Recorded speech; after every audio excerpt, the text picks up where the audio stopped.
The views and opinions of the hosts and guests are their own and do not necessarily reflect the views of the management and staff of Guardian Radio.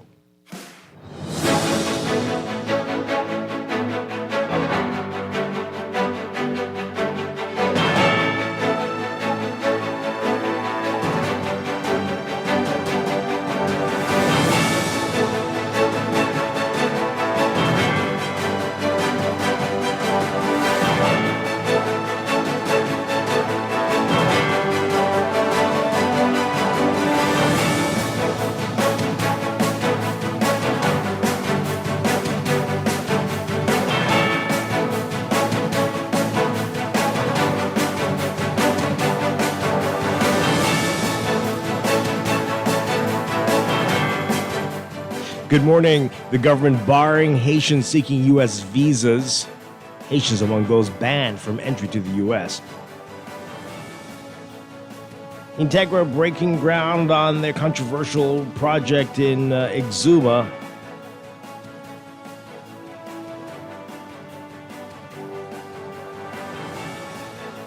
And the National Security Minister says the latest murder victim was being electronically monitored. It's all straight ahead this morning. I'm Dwight Strachan, and this is Morning Blend. Wake up, it's a new day. Wake up, it's a new day. It's the start of a new way. Don't you know that it's the start of the end of the old way. Wake up, it's a new day. Wake up, it's a new day.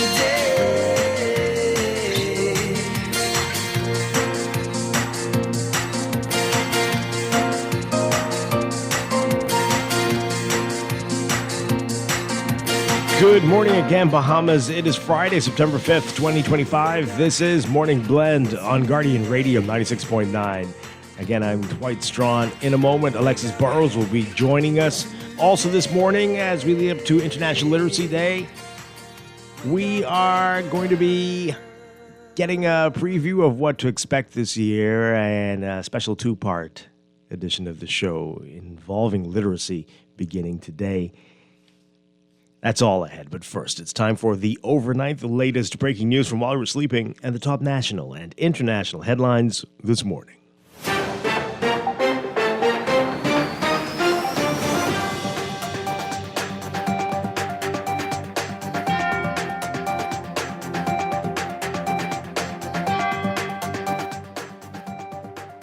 In the overnight, while the U.S. Department of State has announced that applications from Haitians for immigrant visas will be processed at the U.S. Embassy in Nassau, the Office of the Prime Minister saying yesterday that no one will be granted entry into the Bahamas for that purpose.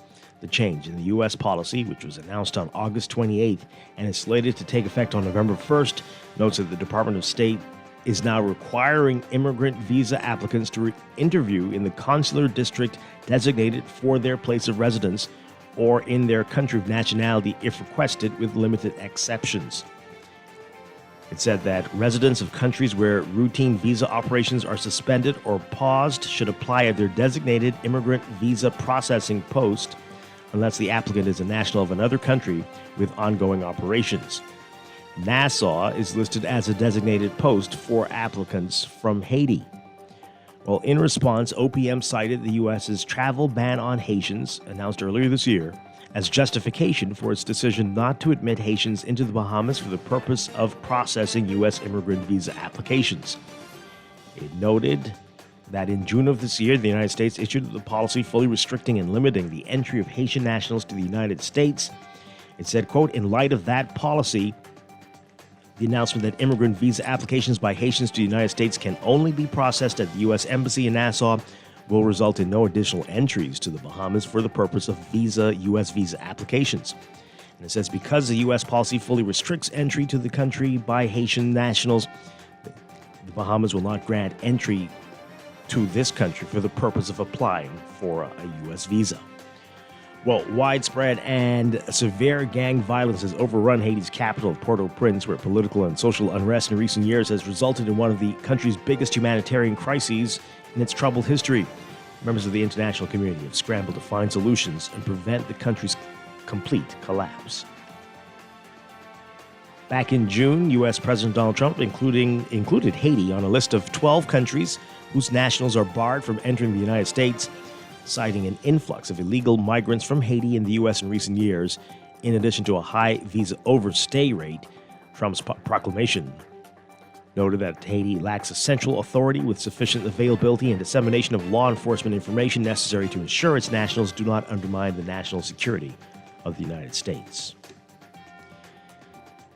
National Security Minister Wayne Monroe says that one of two victims murdered in his Freetown constituency on Wednesday night was wearing an electronic monitoring device.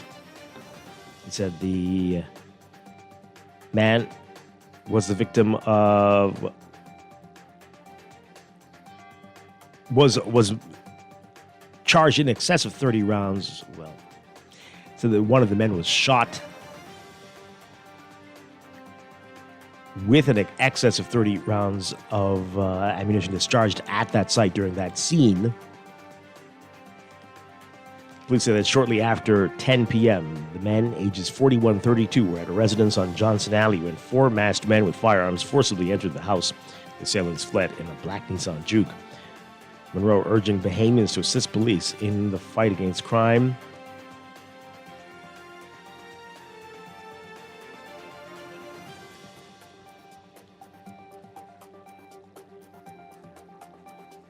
And the Integra Group breaking ground on its $200 million Rosewood-branded resort on Sampson Key, with the project's principal, Felipe McLean, telling the media that the project is fully funded, ready to go, and is expected to open in 2028. Despite some controversy of the development by Exuma businesses and residents, Prime Minister Philip Davis bringing remarks at the groundbreaking event, saying the Integra Group has his full support for the Rosewood Exuma project. Davis hailing the project as one that will bring jobs and opportunities to the Exuma Keys. Overseas, Russian President Vladimir Putin saying today that any foreign troops deployed to Ukraine before a peace agreement has been signed will be considered legitimate targets by Moscow's forces. Putin's comments coming hours after European leaders pledged and repledged their commitment to a potential peacekeeping force, a prospect that Moscow has repeatedly described as unacceptable. Putin, speaking during a panel at the Eastern Economic Forum, saying, quote, "If any troops appear there, especially now while fighting is ongoing, we assume that they will be legitimate targets." He dismissed the idea of peacekeeping forces in Ukraine after a final peace deal, saying, quote, "No one should doubt that Moscow would comply with the treaty to halt its 3.5-year full-scale invasion of its neighbor." He said that security guarantees would be needed for both Russia and Ukraine.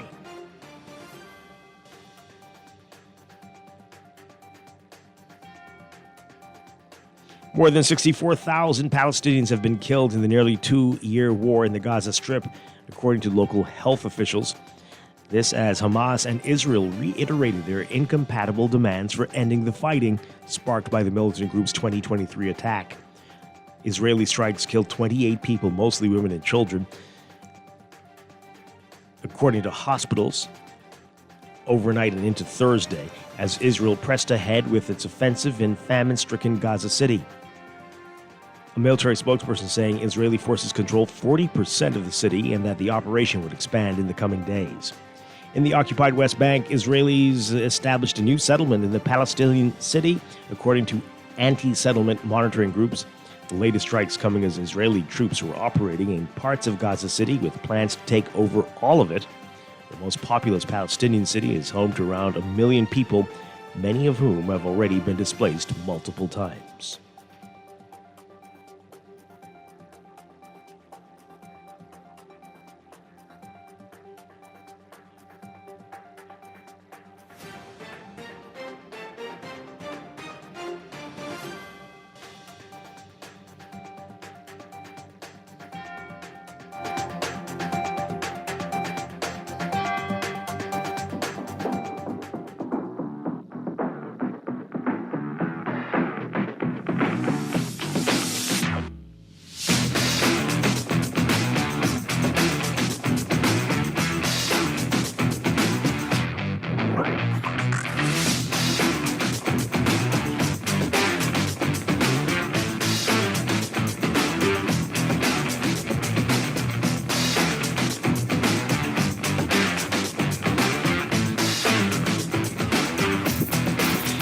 In sports, less than a month after becoming the first Bahamian to win a major national karting title in the United States, go-kart racer Lennox Lockhart wrapping up second place at the IAME USA Grand National Championship hosted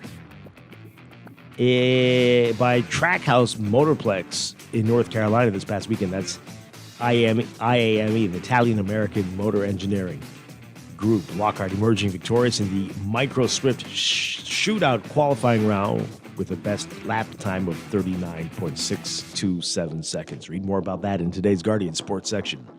And Bahamian NFL professional player Denzel Daxon has been picked up by the Arizona Cardinals and is now set to join the team's practice squad for the 2025 NFL season. Cardinals were able to sign Daxon through the NFL's International Player Pathway program, which gives teams an option to add an additional player to their practice squad rosters. The Crooked Island native was signed to the Cardinals roster along with linebacker Jared Bartlett on Tuesday, the team releasing offensive lineman Roy Mbateka to make room for Daxon on the practice squad. And Thursday last night, opening night for the NFL, and Jalen Hurts shrugging off a TD celebration and did his best to be like Mike through spit and rain, a ceremony and a setback. Hurts and the Super Bowl champion Eagles weathered the storm literally and showed why they're again a favorite to hoist a second straight Lombardi trophy. Hurts rushing for 2 touchdowns for the Eagles, who lost hot-tempered star defender Jalen Carter early for spitting on Dak Prescott and withstood a rare weather delay and needed a late stop to beat Dallas and the Cowboys 24-20 early this morning in a wild start to the NFL season. The game ended at 12:18 a.m. It was delayed 65 minutes because of lightning in the area. The Philadelphia Eagles led 24-20 with 4:44 left in the third quarter when the game was stopped, and that's the way it ended. It was also a long night for U.S. Open tennis with a women's semifinal game wrapping up just before 1 o'clock. And so now Aryna Sabalenka's first chance to enter U.S. Open semifinal against Jessica Pegula and earned the chance to play for a second consecutive trophy at Flushing Meadows. The defending champion dumped what should have been an easy overhead into the net and started the ground. Sabalenka winning 4-6, 6-3, 6-4 over Pegula in a rematch of last year's final.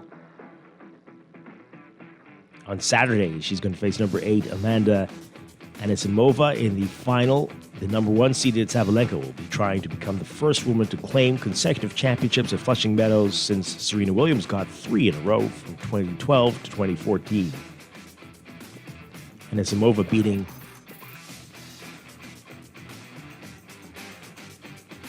Naomi Osaka last night, or this morning, nearly 1 o'clock. 6-7, 7-6, 6-3. That's sports, and that's the overnight.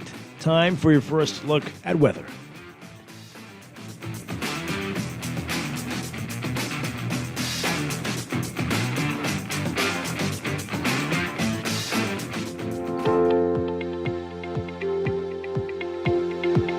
Your weather for today brought to you by Star General. We've got a stationary front across the northern Bahamas supported by upper-level troughing and deep tropical moisture.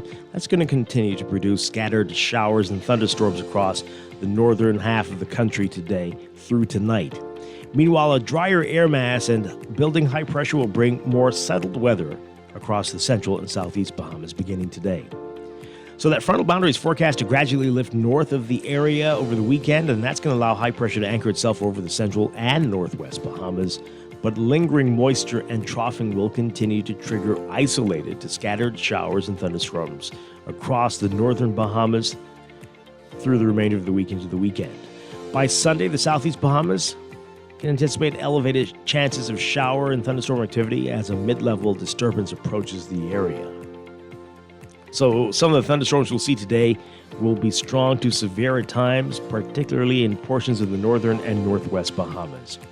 And for the central and southeast Bahamas, the UV index expected to be in the high to extreme range. So for today, for the northern and northwest Bahamas, partly cloudy to cloudy with a 30 to 50% chance of widely scattered showers and isolated thunderstorms. Winds south to southwest at 10 to 15 knots with higher gusts. For the central and southeast Bahamas, a mix of sun and clouds today to partly cloudy, partly sunny conditions, becoming fair tonight. A 10 to 20% chance of isolated showers or thunderstorms. Winds southeasterly at 10 knots or less for the central islands, easterly at 10 to 15 knots with higher gusts for the southeast Bahamas.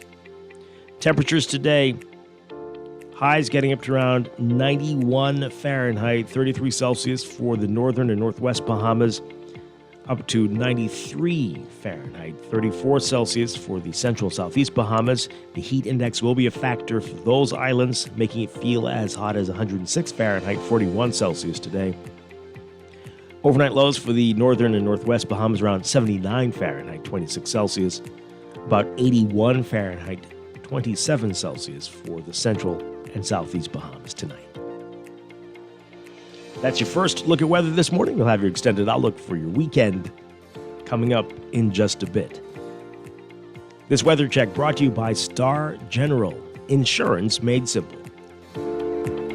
Wake up, it's a new day. Wake up, it's a new day. It's the start of a new way. Don't you know that it's the start of the end of the old way. Wake up, it's a new day. It is time for a break. When we come back, we're discussing the day's top stories right here on Morning Blend on Guardian Radio 96.9, your home for fresh news and smart talk all day.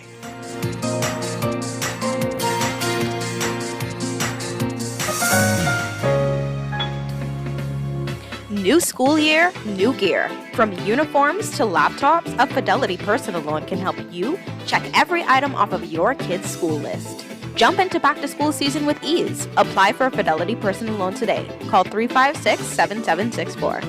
Fidelity, we're good for you. Starbucks Bahamas is the place you need to be. Taste the pride of Bohemian craft and culture in premium coffee. We're committed to serve convenience and we stand on consistency. We're more than just a coffee house. Come join our community. We've been here for 20 years. Set the celebration with us. Uplift the everyday with each cup. Coffee community craft and culture. We've been here for 20 years. Set the celebration with us. Starbucks Bahamas come to give you coffee community craft and culture. When it comes to hearts at Cleveland Clinic, you can't miss a beat.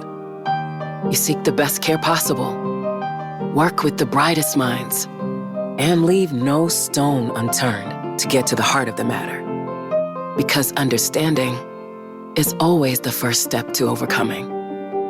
For every heart in the world, see how we're advancing the future of heart care at Cleveland Clinic today. Nothing beats a Chickchani Challenge.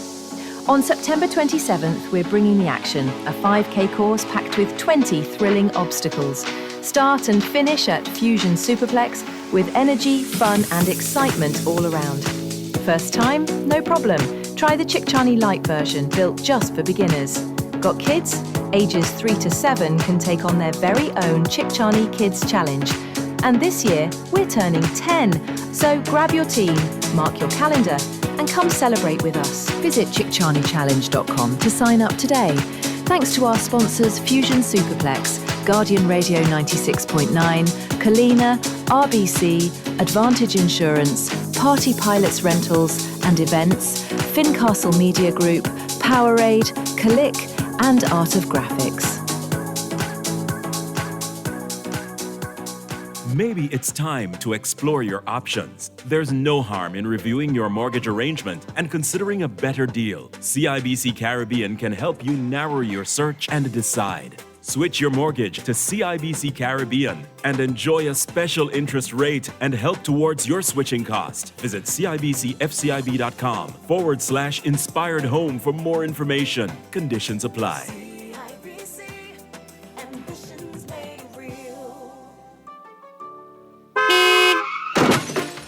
No one likes a fender bender. Oh, man. From a little scratch to a full mashup, NUA Insurance has got you covered with auto insurance tailored to fit your needs and budget. For affordable rates with free on-site accident assistance, visit us online or in branch and just ask us. NUA Insurance. Ask us because we've got you covered. Now let me see now. 326 EPIC. Hello.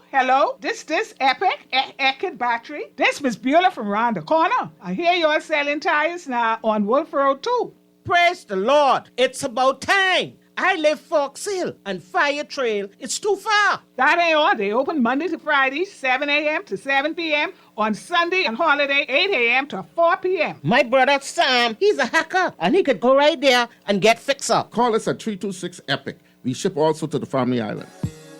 The new Guardian Radio Sunday is here with a full day of diverse programming, kicking off with the first and last word in sports, the Press Box with Naughty and Earl the Pearl, followed by Temple Time, Caribbean and Urban American gospel hits, Vital Voices, Sisters in Christ, and Your Lane with Coach Trish Hanna, Remark with Garth Roseborough, Let's Talk Together in English with Lady T, Sundays starting at 11 a.m. right here on Guardian Radio 96.9. Tired of banks forcing you to use technology to bank the way they want you to? Your convenience is important.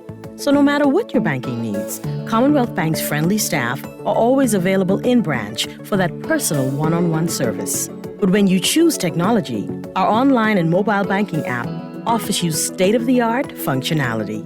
The choice is yours. Commonwealth Bank. Bank the way you want. Maybe it's time to explore your options. There's no harm in reviewing your mortgage arrangement and considering a better deal. CIBC Caribbean can help you narrow your search and decide. Switch your mortgage to CIBC Caribbean and enjoy a special interest rate and help towards your switching cost. Visit CIBCFCIB.com/inspired home for more information. Conditions apply.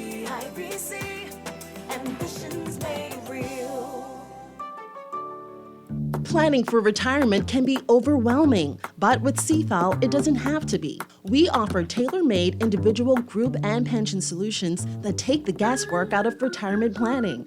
Whether it's for you or your company, don't leave your future to chance and let the trusted hands of CFAL's experts guide you toward peace of mind and financial stability. Low upfront costs and affordable monthly payments make it easy for you to build wealth so you can live well. Visit us at cfal.com to start on your path toward financial freedom. CFAL, growing wealth for future generations. Wake up, it's a new day. Wake up, it's a new day. It's the start of a new way. Don't you know that it's the start of the end of the old way.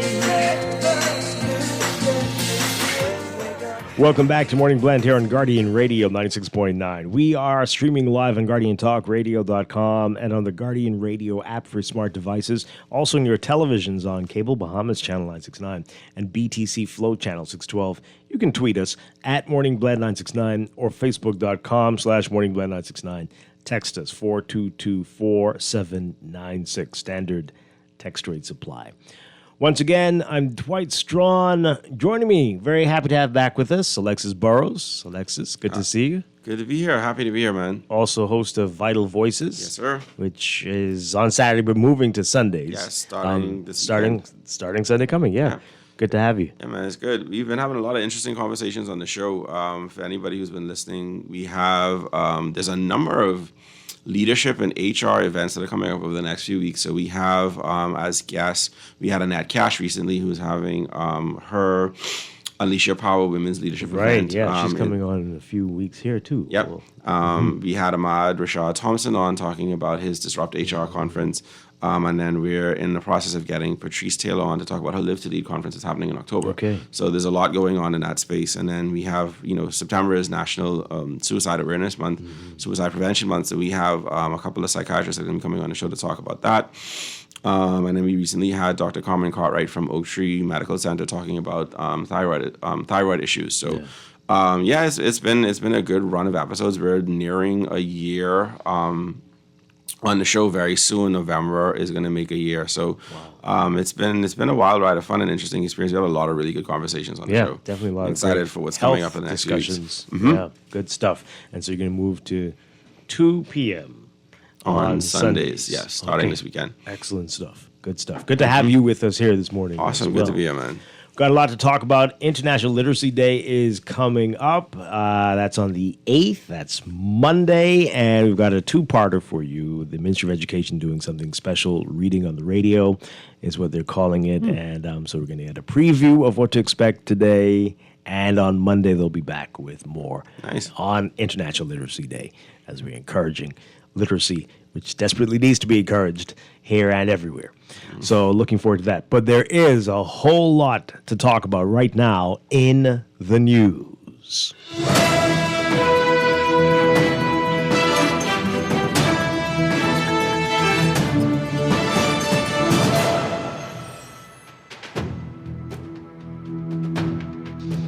So I'm kind of tired. I stayed up pretty late watching. It was a big sports night. Yes. And watch the football. I was back and forth between that and the U.S. Open. The U.S. Open was amazing. Yeah. The women's semifinal last night. And boy, I didn't know this. Did you know this? That Bahamian legend Mark Knowles is coaching number 4 ranked Jessica Pegula.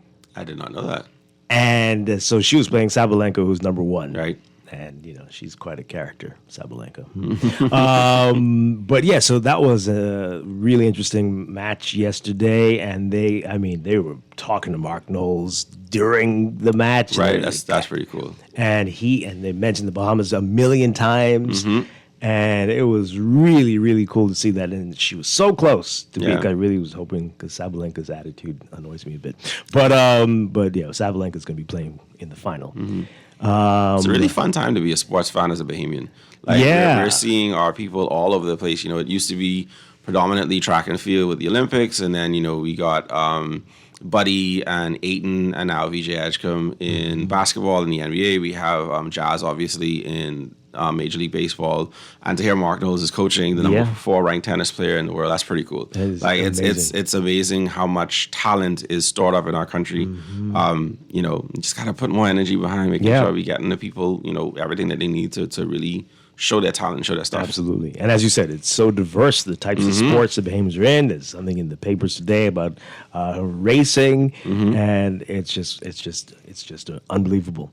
But yeah, I'm surprised that there hasn't been more coverage about Mark Knowles coaching like this and with this success. I mean, it might be a little bit out of sight, out of mind, because in the coaching space, it's a little, especially in tennis, it's a little bit more unseen until you get to a competition like this, and then it becomes a major part of the conversation. But I think that's not something where you would regularly see or hear talked about in between big competitions. And I think that's probably why he in particular might not get as much, And he only started last year, to be fair, 2024, with her. Right, and so there's that. Yeah, but pretty cool. Yeah. Mark Knowles has been a legend in sports for us for a long time. So it's pretty good stuff, man. And of course, everybody's very excited about the NFL season. And game was ruined last night, man. In many ways. That weather delay was just an absolute killer.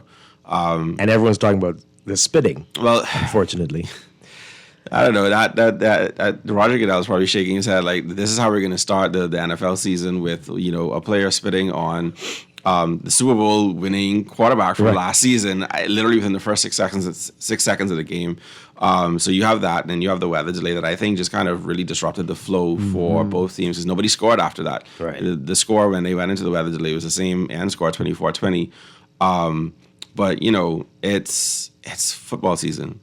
It's a fun time. It's back. It's here, and there's a game tonight too, right? Yes, the Kansas City Chiefs are playing. I can't remember who they're playing, but I know they're playing the Sao Paulo game. The NFL has really done a lot to expand their reach. It used to be games were Sundays and Monday night. Then it was Thursday, because my wife was like, there's a game tonight? This is last night. And I was like, yeah, the season starts on Thursday. She was like, since when? I was like, for the last 10, 12, 15 years maybe. Soon going to be every night. Oh, no, if they could get it, because, they experimented once or twice when they had weather issues where they had games on Tuesday. And even sometimes the opening weekend spans into Tuesday. So you would literally looking at, if they're doing that again this year, you would have Thursday, Friday, Sunday, Monday, and Tuesday. And often a doubleheader on Monday. Yes, and there's often a doubleheader on Monday for the first week of the season. So they spread themselves out. My God. This is why they're the number one sport, at least in, I can't say the world because soccer is, but in the U.S., they're dominating. And well, it's been a long time, since February, right? So people are... Oh, no, people are chomping at a bit. Yeah, absolutely. And I think this is unusual tonight. This game is on YouTube. Yes. Which is... Well, that's the other thing, right? So many of... it's an interesting time for content because people are finding money everywhere because that's what it is, right? You're finding ways to get money all over the place. So you have... the NFL now has partnerships with, I think, 2 or 3 different... You have your CBS, your Fox, your NBC, your ESPN... ABC, which I guess ESPN and ABC is kind of tied together. Right. And then you also have now the YouTube partnership. They have, I think they're still doing the Amazon Prime for the Thursday night games. Absolutely. And you look at that and start to trickle over. You have WWE just signed a deal with ESPN. So all of their pay-per-view events are going to be on ESPN for U.S. Residents. For us here, it's all on Netflix. So all of their shows are on Netflix for international consumers. But everybody's basically in sports space, they're trying to find money wherever they can. So but if you split up and you segment off your content, you say, well, okay, this network has it here, this streaming platform has it for the international, and you're just getting money from 5, 6, 7, 10 different directions sometimes. Yep, and you mentioned it. Well, and then some things are going to be on NBC, but some will only be on their streamer Peacock, which is very odd, right? But that's the way of the future. That's how it's going to look. Everything becomes cable all over again. Yeah. Oh, man. All right. So somebody's saying, we're talking about football, but no, we're not saying who won. Well, the Eagles won, and they're looking like they're going to try to... They're going to try to repeat, eh? Uh-huh. Yeah. Yeah. So 24-20, that was the score of the Dallas Cowboys. Eagles over the Cowboys. Yeah. Okay. So that's the positive stuff going on. Unless you're a Cowboys fan. Right. The big headline and the thing that I know Bahamians are just very going to be very emotional about. Government bars Haitians seeking U.S. visas, and there's a lot of a lack of clarity on exactly what the U.S. intends to do. And even the statement that we're getting from the Office of the Prime Minister still leaves a lot of questions. We're going to get to that. That is the big story of the day. But there is one other thing I want to talk about very quickly. So we told you yesterday about the double shooting that left 2 men dead. 2 men killed in a home. 4 guys in masks broke into the house and shot up these 2 guys. Really, really wild. So I'm going to read both these articles in the Guardian and the Tribune today. So our Rachel Scott writing that the murder victim was being electronically monitored, one of them at least. Minister of National Security Wayne Monroe said yesterday one of the 2 victims murdered in his Freetown constituency on Wednesday night was wearing an electronic monitoring device. Monroe, at a press conference, a press briefing at the Office of the Prime Minister, said, quote, one gentleman fitted with an electronic monitoring device was the victim of homicide, and another gentleman was also murdered with an excess of 30 rounds discharged at that site. I send out my condolences to the families of the deceased, and that goes without reservation. It does not matter whether you are accused of a crime or whether you are not. Families hurt when their loved ones are killed. Police say that shortly after 10 p.m., the men, ages 41 and 32, were at a residence on Johnson Alley when 4 masked men with firearms forcibly entered the house and shot them. The assailants fled in a black Nissan Juke. Police say ShotSpotter alerted them to the shooting. Monroe again urging Bahamians to assist police in the fight against crime, saying, quote, yesterday was not a good day in Johnson Alley. In order to avoid more bad days, I would encourage all Bahamians to be aware of your surroundings, be aware of who you're associating with, and please do assist the police. It may be a matter of life and death for you. It's pointless thinking I can sit down knowing that my neighbors are doing foolishness, never tell the police about it, never do anything about it, say it's not my business, when they are doing something that may bring something that becomes your business to your doorstep. The police require our assistance, all of our assistance. Okay. So there's a little more in the Tribune today. They're writing a father of 4 and a visiting relative were gunned down late on Tuesday night after four masked men, I think it was Wednesday, four masked men stormed the Johnson Alley residence and opened fire, pushing the country's murder count to 60 for the year. Police say the victims, aged 41 and 32, were inside the home off Wolf Road when the gunmen forced their way in shortly after 10 p.m. and shot them multiple times before fleeing in a black Nissan Juke. The older victim was identified by relatives as 41-year-old Andrew Horny Man Gibson, a construction worker and father of four children, 3 daughters and 1 son. Family members described him as a good dad and well known in the community. Gibson had survived 2 previous shootings, one last year and another several years ago.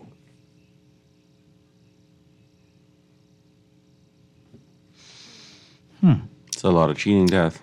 Wow.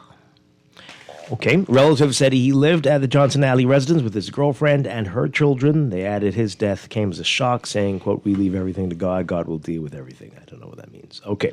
The second victim was identified as 32-year-old Stanley Christie, Gibson's girlfriend's nephew. Family described him as humble, fun, and caring, saying he, quote, would give you the shirt off his back. Christie, who had no children, frequently visited his aunt in the area. Relatives believe he was in the wrong place at the wrong time. His birthday would have been October 15th. Oh. National Security Minister Wayne Monroe, whose constituency includes Johnson Alley, expressed condolences to both families, saying no matter a person's background, their relatives still suffer deeply from such losses. He noted that Gibson was outfitted with an electronic monitoring device, so he was the one. And that over 30 rounds were fired in the attack. That's a lot. My God. And that's a dead end corner. Like, that's a very small. Johnson Alley is a very small street. It's a short dead end corner right off of Wolf Road, not far from the roundabout where Scotiabank and the gas station are. It's a very, very tiny. Yeah, that's. I don't know. We have so much that's going on with this type of crime. You know, we hear the numbers are down, but then you see stories like this, and it's hard to, as a regular everyday citizen, kind of parse the conversations around crime in our country, because, you know, at the end of the day, I mean, Monroe's right. You know, regardless of your background, you're a father of 4 kids. That's a lot that resonates through the community when you have someone lose their life in that way. You know, especially so aggressively. But yeah, I don't know, man.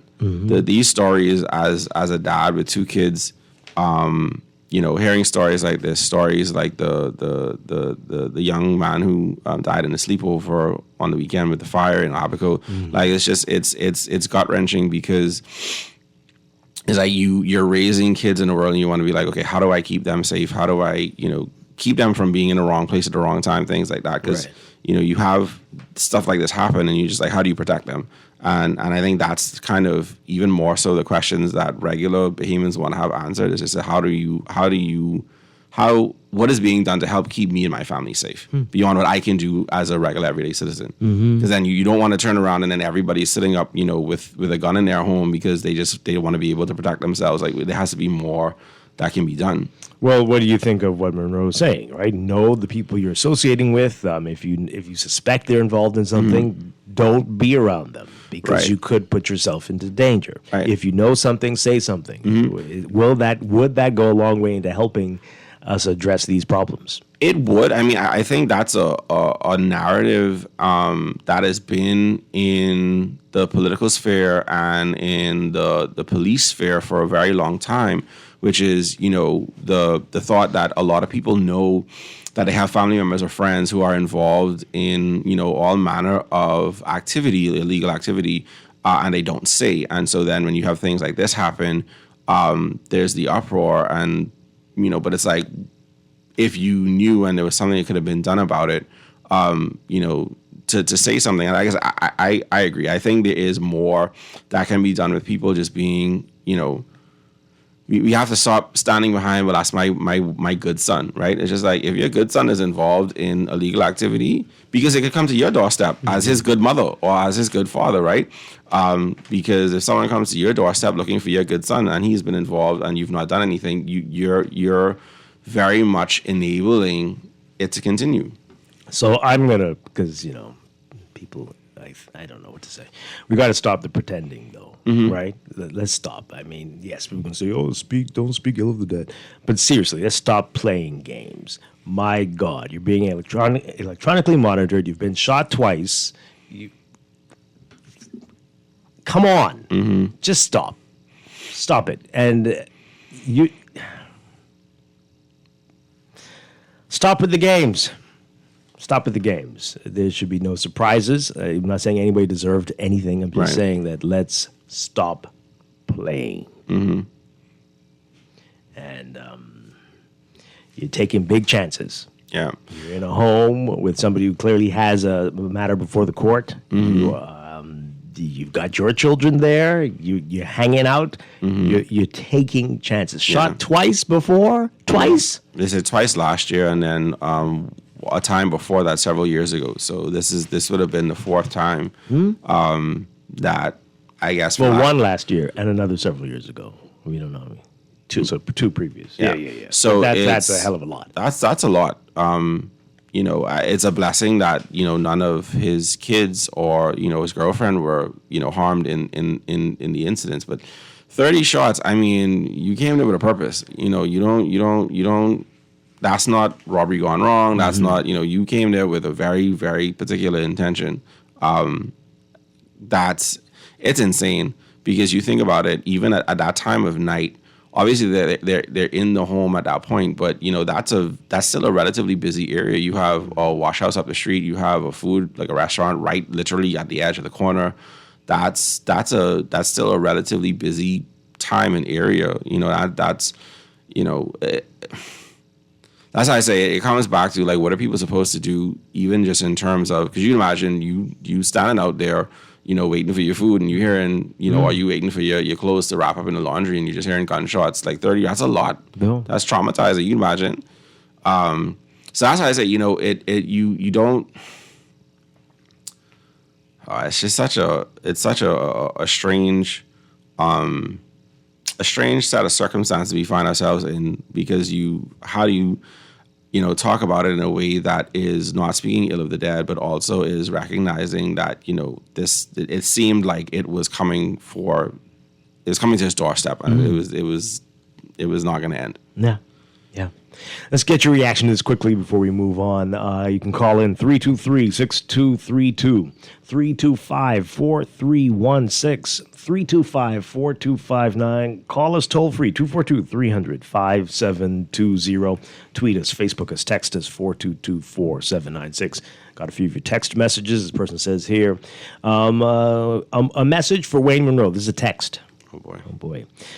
Minister Monroe, Bahamians aren't silent because they don't care. They're silent because they fear retribution. That is that. That's the reality you can change. Use your experience and with the Attorney General, slam shut the loopholes, toughen the laws, and make it crystal clear. In your province, crime has consequences and criminals will feel them. Enough talk, deliver actions. Or action. Okay. All right. This person says here, so let me get it straight. The victim survived 2 previous murder attempts, was being electronically monitored, and goes by Horny Man. Yes, that's right. Caller, good morning. You're on the air. Good morning, Dwight. Good morning, Bahamas. Hi, good morning. Good morning, Dwight. The policy has changed as far as issuing U.S. or applying for U.S. visa. Now, my question, how does that help the Bahamas?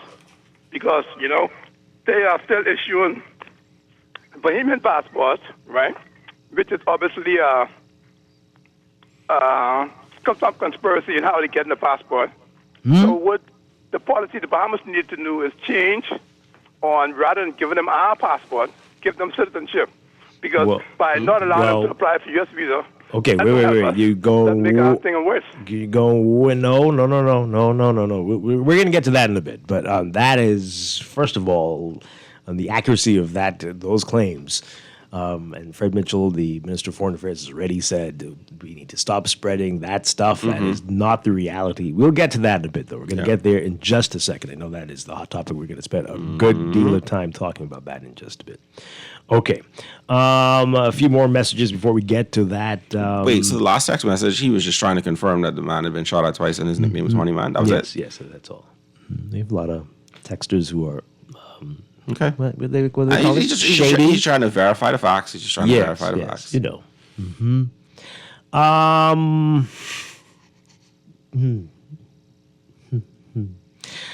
They're saying a police station is right across the street from this. That is very true. Wow. There is a police station that is no more than maybe 200 feet up from this corner. The Wolf Road Police Station is right there. These are some bold people. Well, they don't care. If you've made 2 attempts on someone's life, you're coming back for the 3rd time. You're not playing around. You know. But I think there was a texter who mentioned, people are, especially if it's not family, right? When you're talking about a neighbor, a schoolmate, or something like that, I don't think anybody feels like they have the promise of anonymity. Not like our country is so small. There's no way, like there's no witness protection program. In my mind, understanding how it works in other places, we are just too small. Everyone knows everyone. See, that's it right there, Alexis. Everyone knows everyone. They already know this stuff, right? Which is really shocking to me, right? But I think every time somebody dies, everything comes out and everybody knew it. Like, so what's that about? So what does Wayne Monroe mean by this when everybody knows this, including the police, right? See, that's the part. And right? you're already monitoring him. You already suspected this, and you could see. Well, as you said it earlier, someone tried to kill you twice. Yep. So maybe we should have put you in a special place. Yeah. Because you could be a danger to people. Yeah, because it's like I said, in some ways, for the wider community, it's a blessing that it happened inside the home. But it's like if they were bold enough to do that with a police station right around the corner, they would have been bold enough to do that out in the clear blue sky. And if your intention was you were unloading 30 rounds of 30 bullets at someone, and you're out in the public space, we're blessed that it wasn't public, because then you could have casualties that were definitively not even remotely involved, right? But I think that's a very important question, because we say when things like this happen, you're right. Everybody says, well, everybody knew, and usually in that everyone that includes the police know. Yeah. And so because we keep having this happen, we keep having incidents with people who are being monitored. And there are either attempts on their life or, they're actually murdered, and these things keep happening. And I was like, what can be done? Because, again, it's not always going to be in some secluded place where other people aren't at risk, right? It's going because it escalates. That's what these things do. They escalate, right? So how are we trying to, build a framework where innocent people can be protected from things like this happening? Because a lot of times when you see this, there is some illicit activity involved when you have these sort of incidents, and it's like there has to be something that can be done. Yeah, absolutely. Let's take this call. Good morning, you're on the air. Morning, Dwight. How you doing? Doing well. Man, you're right, man. When is this going to stop? People are they know what they get involved with, and they know they are causing a lot of harm in this country. But you know something? The thing about it is we talk with God, right? But if we really put God first, then we wouldn't be in no problem. But after the problem, then you call God name, and that goes for preachers and politicians. You use the word of God. You use God name after the fact. But if you go by the guidelines of Him, you wouldn't be in trouble. So I tell them, stop calling God name, if you ain't serious. Thanks. Okay, thank you very much. Some text messages before we move on. So this person says, you hit the proverbial nail on the head, Dwight. The streets always know many of these crimes can be prevented or solved very quickly. Create a real safe space for protection instead of the crackhead games about who beats drums all their life in Junkanoo. What? All right. The police are slick. 30 shots fired and police station a stone's throw away. How did no one get caught?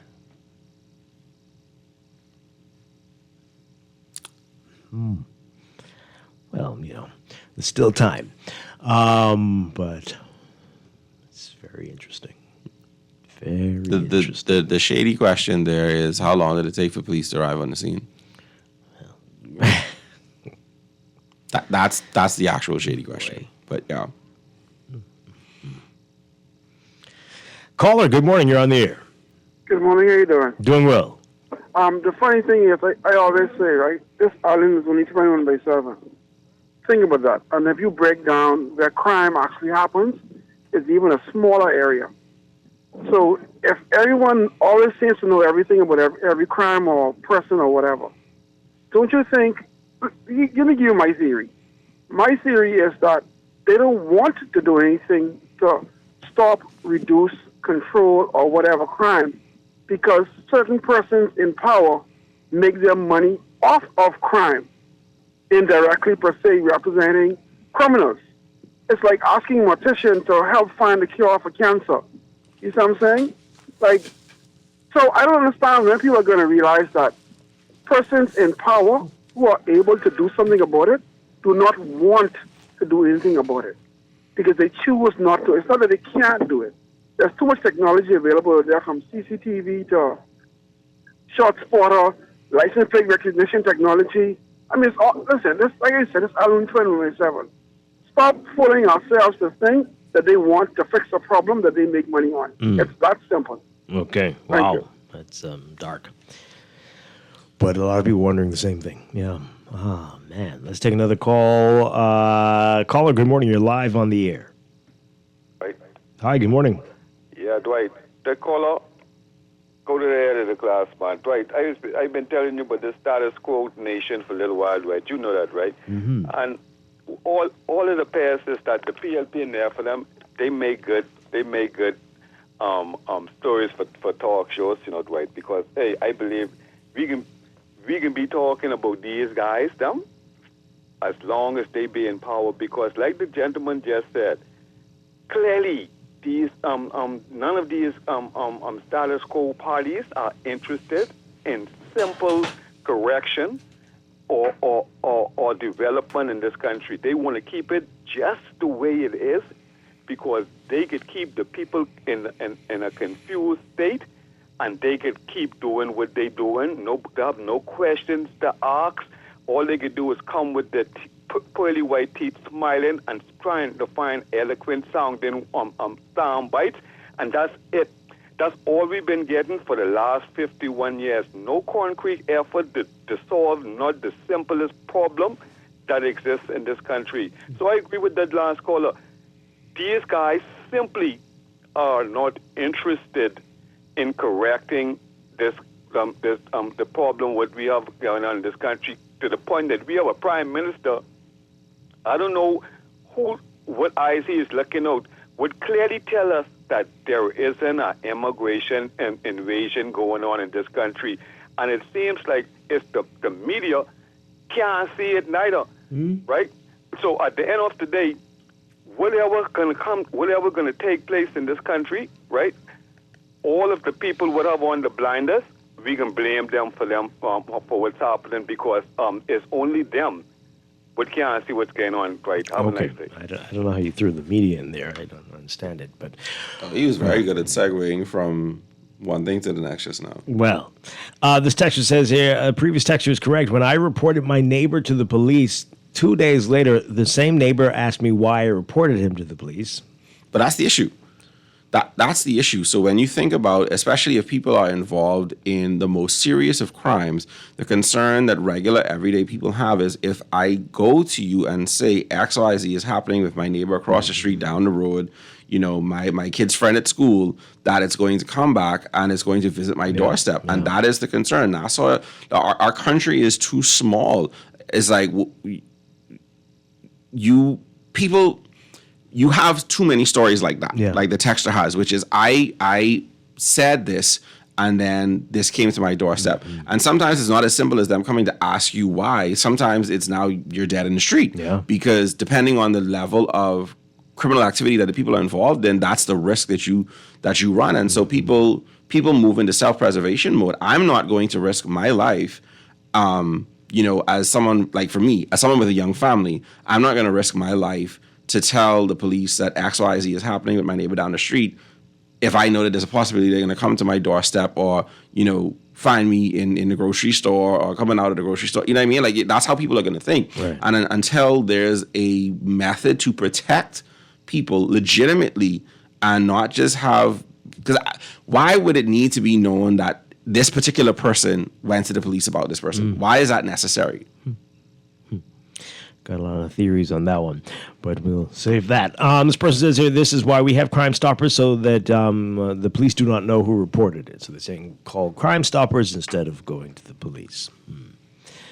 All right. Everyone knows there are never any police vehicles available at any of the police stations. The shooters probably had already scoped that out. Well, it sounds like the police could just walk there, but sure. Boy. Let's take this call. Good morning. You're on the air. Good morning, cousin Dwight. Hi. Good morning. And good morning to your esteemed co-host. Morning. Yeah, Nana Boy here, GNN. Dwight. You're not going to get us in trouble today, right? No, sir. Okay. Thank you very much. Dwight, that last text, they little off, because I remember one time I was at a gas station right across from the Wolf Road station, me and my ex-wife. And I say, watch this. And we called the police station to report an event. And the 6 cars was out in the front there, and they tell us they had no car. You understand? So was there an event going on, or did you just want to do a test? Yeah, I told my ex-wife, watch this. So there was nothing happening. You just wanted to see if they were. Yeah, I wanted to see what they were going to do. They probably could sense that you were playing a game. The person out of that tell us they ain't got no cars available, and 6 cars was in the front. I wish I had to take the picture. But I called really to endorse the last 2 callers' message. I called to endorse it, right?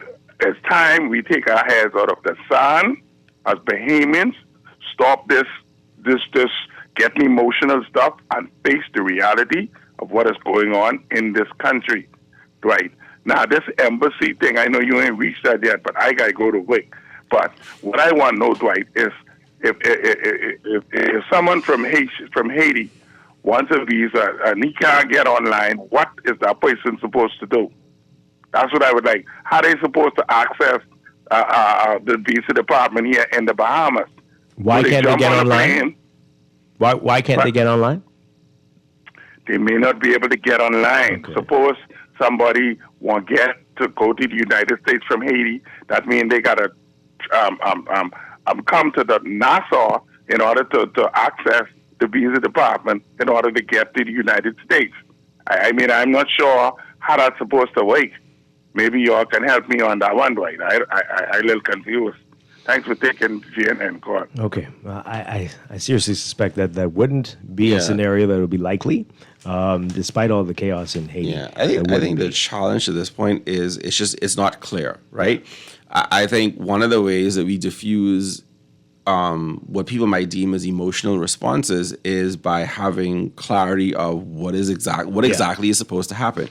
When you say processing, what does that mean? Does it mean that their documents are coming here to be processed at our embassy? Mm-hmm. Does it mean, because we know that there's tightening of restrictions, and like even for us, everybody now has to do an interview, right? Mm-hmm. For Bahamians who are doing visa applications. So does that apply for Haitians as well? And if that's the case, and it's being processed here, so you can see how people get there, right? Right. You can see the train of thought it gets them to. Does this mean that they're going to be Haitian nationals coming into the country specifically for the purpose of trying to get a U.S. visa? And then the concerns that we naturally have with that, given our immigration situation. But I think if there's clarity in the message, this is exactly how it's going to work. It's just document processing that will help to quell some of what people may deem as the emotional responses. I think they desperately need to clarify that. The U.S. State Department needs to do that. The embassy here needs to do that. Right. And then it would make more sense. Okay, so let's get to it now. Everybody is very anxious for us to get to this story. So I'm going to read everything, and then we can try to see where we are in terms of understanding it. So our Rachel Scott, again, writing about this. Government bars Haitians seeking U.S. visas. That's Bahamian government, right? Mm-hmm. So while the U.S. Department of State has announced that applications from Haitians for immigrant visas will be processed at the U.S. Embassy in Nassau, the Office of the Prime Minister said yesterday that no one will be granted entry into the Bahamas for that purpose. The change in the U.S. policy, which was announced on August 28th and is slated to take effect from November 1st, notes that the Department of State is now requiring immigrant visa applicants to interview in the consular district designated for their place of residence or in their country of nationality if requested, with limited exceptions. And the word interview shows up there, right? That's what they said on August 28th. It also said, quote, residents of countries where routine visa operations are suspended or paused should apply at their designated immigrant visa processing post, unless the applicant is a national of another country with ongoing operations. So basically, if they have dual citizenship. That's what you got from that?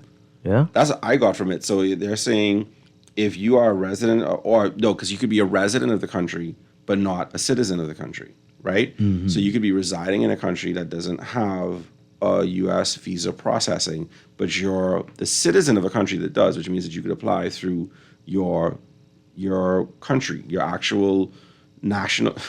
All right, let's read on before we go there. So Nassau is listed as the designated post for applicants from Haiti. Oh, boy. So let's read that again. Residents of countries where routine visa operations are suspended or paused should apply at their designated immigrant visa processing post, unless the applicant is a national of another country with ongoing operations. So that's that last part that you were talking about. But, so in response now, the OPM cited the U.S.'s travel ban on Haitians announced earlier this year as justification for its decision not to admit Haitians into the Bahamas for the purpose of U.S. immigrant visa applications. So we want to play for you the statement from the OPM and what Latrey Ramming, the Director of Communications with the Office of the Prime Minister, said.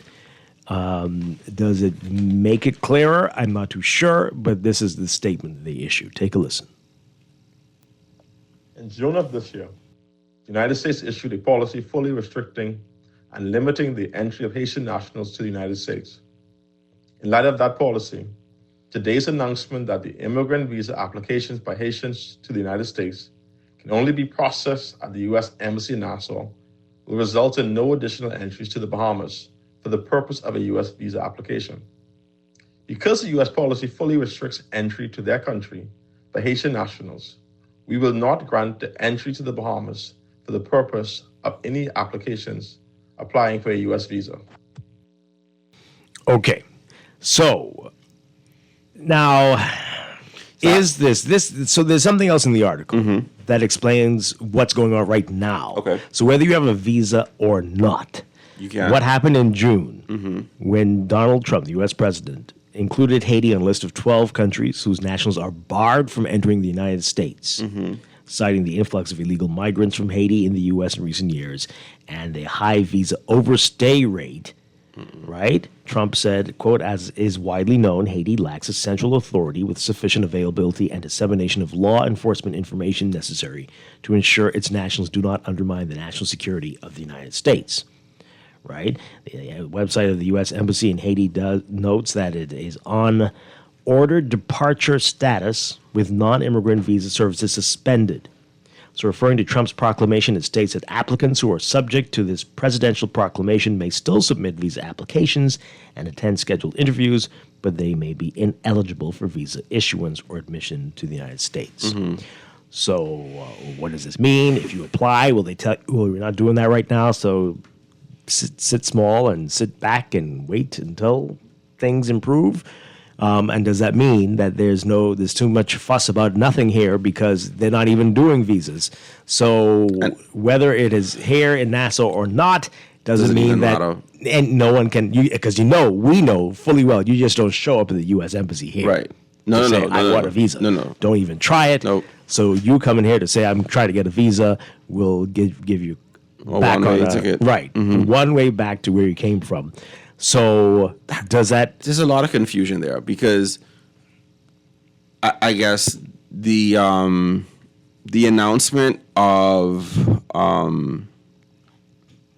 So in June, hold those thoughts. We're going to go to the news. Yeah, because there's a lot to talk about. Yeah. The phone lines are all lit up. We'll be back. We're going to get into this. We'll have a lot of time to talk about it when we come back. Stay with us. This is Morning Blend on Guardian Radio 96.9. It's a new day. Wake up. It's a new day.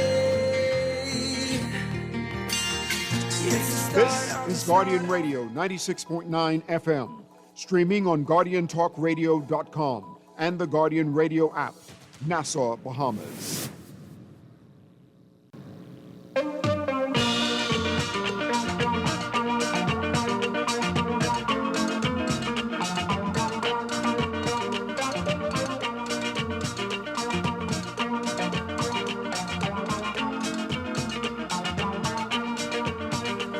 We are back with Morning Blend on Guardian Radio 96.9. Dwight Strachan along with Alexis Burrows on this Friday morning. Coming up in a little bit, we are going to kick off part one of a two-part special we're doing with the Ministry of Education to celebrate International Literacy Day. Reading on the Radio initiative. We're going to get into that in just a few minutes. But the hot topic of the day, we're getting back to that for just a bit. Some still confusion. I think what we read before might have provided a little more clarity for some folks, but it's still a matter that is up for interpretation. Yeah, I think like I said, I think clarity is what's needed. So you look at, the June announcement saying that no Haitian national will be allowed entry into the U.S., which to my knowledge means visa or not. So if that's the case, then when you get to the conversation about, okay, so if a Haitian national was applying for a visa, but if you're not allowing them in to the country regardless, then what is the point of making this announcement now to say that they would apply for a visa through the Bahamas? Because then what's the point? And then, I guess, I'm coming at this from a very layman's perspective. What is the process of even making that decision in the first place? Wouldn't that be a conversation between the U.S. government and our government to say, hey, we want to take this position on how residents and citizens of Haiti would apply for a U.S. visa, and there would be an agreement arrived upon with our government to make that happen? In my mind, like I said, from a layman's perspective, not knowing how this works politically, culturally, whatever, that would be my idea of how this would happen. And so is that not how this happens? And I understand people will respond and say, well, you have what's happening in the U.S. in terms of the way decisions are being made, and it's kind of hard to say what shouldn't happen when, but it creates a lot of confusion when you have one thing that says we're not allowing anyone from Haiti in, but this is the process for them applying for a U.S. visa, then what's the point? So something you said earlier about the fact that we have to do in-person interviews now, Bahamians, right? And the U.S. Embassy here will need to explain this. Are they requiring in-person interviews for Haitians? Can that be done remotely? And as you said, right, if you're not allowing anybody in there, what's the point of granting someone a visa when you're not allowing them entry to your country? To me, wouldn't you just suspend visa applications until you reopen the possibility of them entering the country? Wouldn't that be the route? I'm sorry, I'm sorry, am I wrong on this? Maybe you can apply it, and when it reopens, when that ban is lifted, maybe then you can come, right? And so if it's expiring, and let's get this underway. I just need someone to make it make sense. But the in-person interview is the thing, because processing can mean lots of things. We can do it here. You get to a center and do your interview virtually. I'll protect the innocent, but I do want to say someone messaged me and they were like, well, if this is the process, when they come in, let them stay in the detention center, and you drive them up to the embassy to do it, and then you drive them back to the airport. And I'm like, no. See, but this is people have to, like, they start to try to think like, okay, if we're gonna do this, how do we protect ourselves from? But it's but this is too much of our involvement. Right. This is between two different countries. Why would we do that? That makes no sense at all. Right? But again, the U.S. Embassy needs to provide extreme clarity here. You've banned people from that country to traveling to yours, and if there is an interview, how would that be done?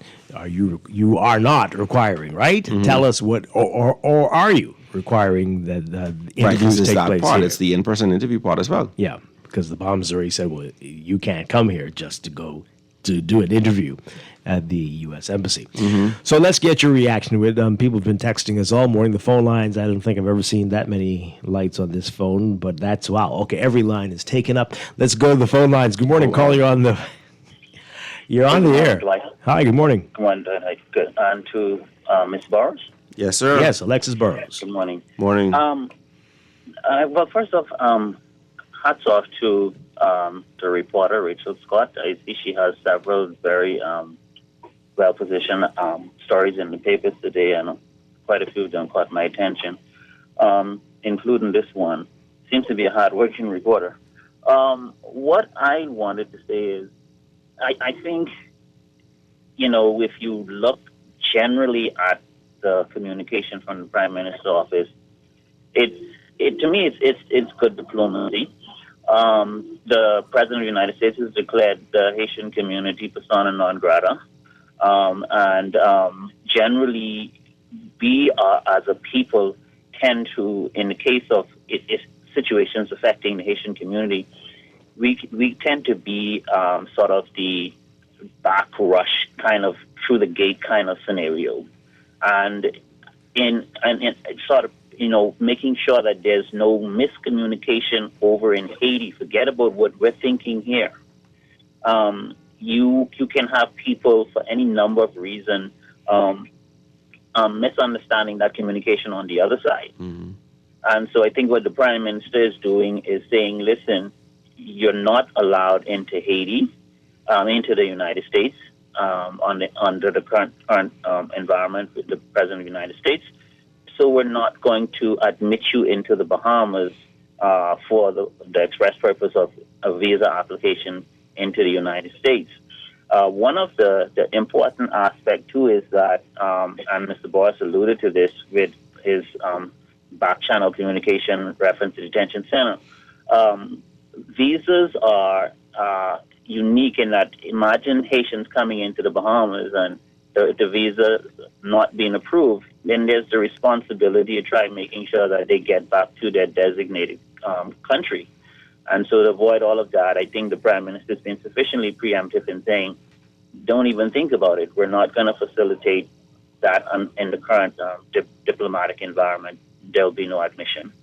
So I think it's notwithstanding all the other pieces of it that we seem to be picking at, the general communication is not so much for the Bahamian people, but for the Haitian community that take for example, we have an embassy or a consulate in Haiti, and that consulate we can avoid the consulate being swamped with unnecessary requests for this particular area, considering that it's not on the table. So I think there is some good grounds for what the Prime Minister is doing, and we don't know what all they're feeling and what all is happening on the other side, why he was prompted to make a public statement on it. Okay. Thank you very much. Appreciate it. But again, before you get there, you know the process is you apply online. And right? So you just don't show up to the embassy. You can't do that. But you wouldn't do that. I would say, to the caller's point, if the Prime Minister's approach to this was, listen, because they are not allowed into the country at all, there's no, even if it requires interview and all of that, what's the point of letting someone in to go through a visa application when they're not going to be able to enter the country they're trying to enter anyway? Right. And so you circumvent all of this by saying we're not allowing Haitian nationals in for the purpose of applying for a U.S. visa. Until such time as perhaps if the policies change and they're being granted entry into the U.S. again, then at that point, depending on what the procedure is, then you kind of soften that stance. But I think it is from trying to curb a lot of the unrest and the responses, it makes sense to take that approach. Okay. Let's take another call. Good morning. You're on the air. Hi. Good morning. Are you there? Yes. Good morning. How are you doing? Doing well. Okay. Who's your guest? Alexis Burrows. Okay. Good morning, Alexis. Morning. Burrows. And good morning to the nation. Several things. The Bahamas has an embassy in Haiti, right? That's the first thing. I don't know if they've resumed business in the wake of the unrest that was taking place, and so, but we have an embassy, right? And they provide consular services. That's the first point. The second point being, it's a bit presumptuous for any embassy operating within a sovereign region, right, to just reserve that embassy within that country as a designated spot, right? I think that's the first issue from a foreign affairs and diplomatic perspective. That's a major issue. Those kinds of things require the approvals from the principals within the sovereign nation. And clearly that wasn't sought after, nor was it granted.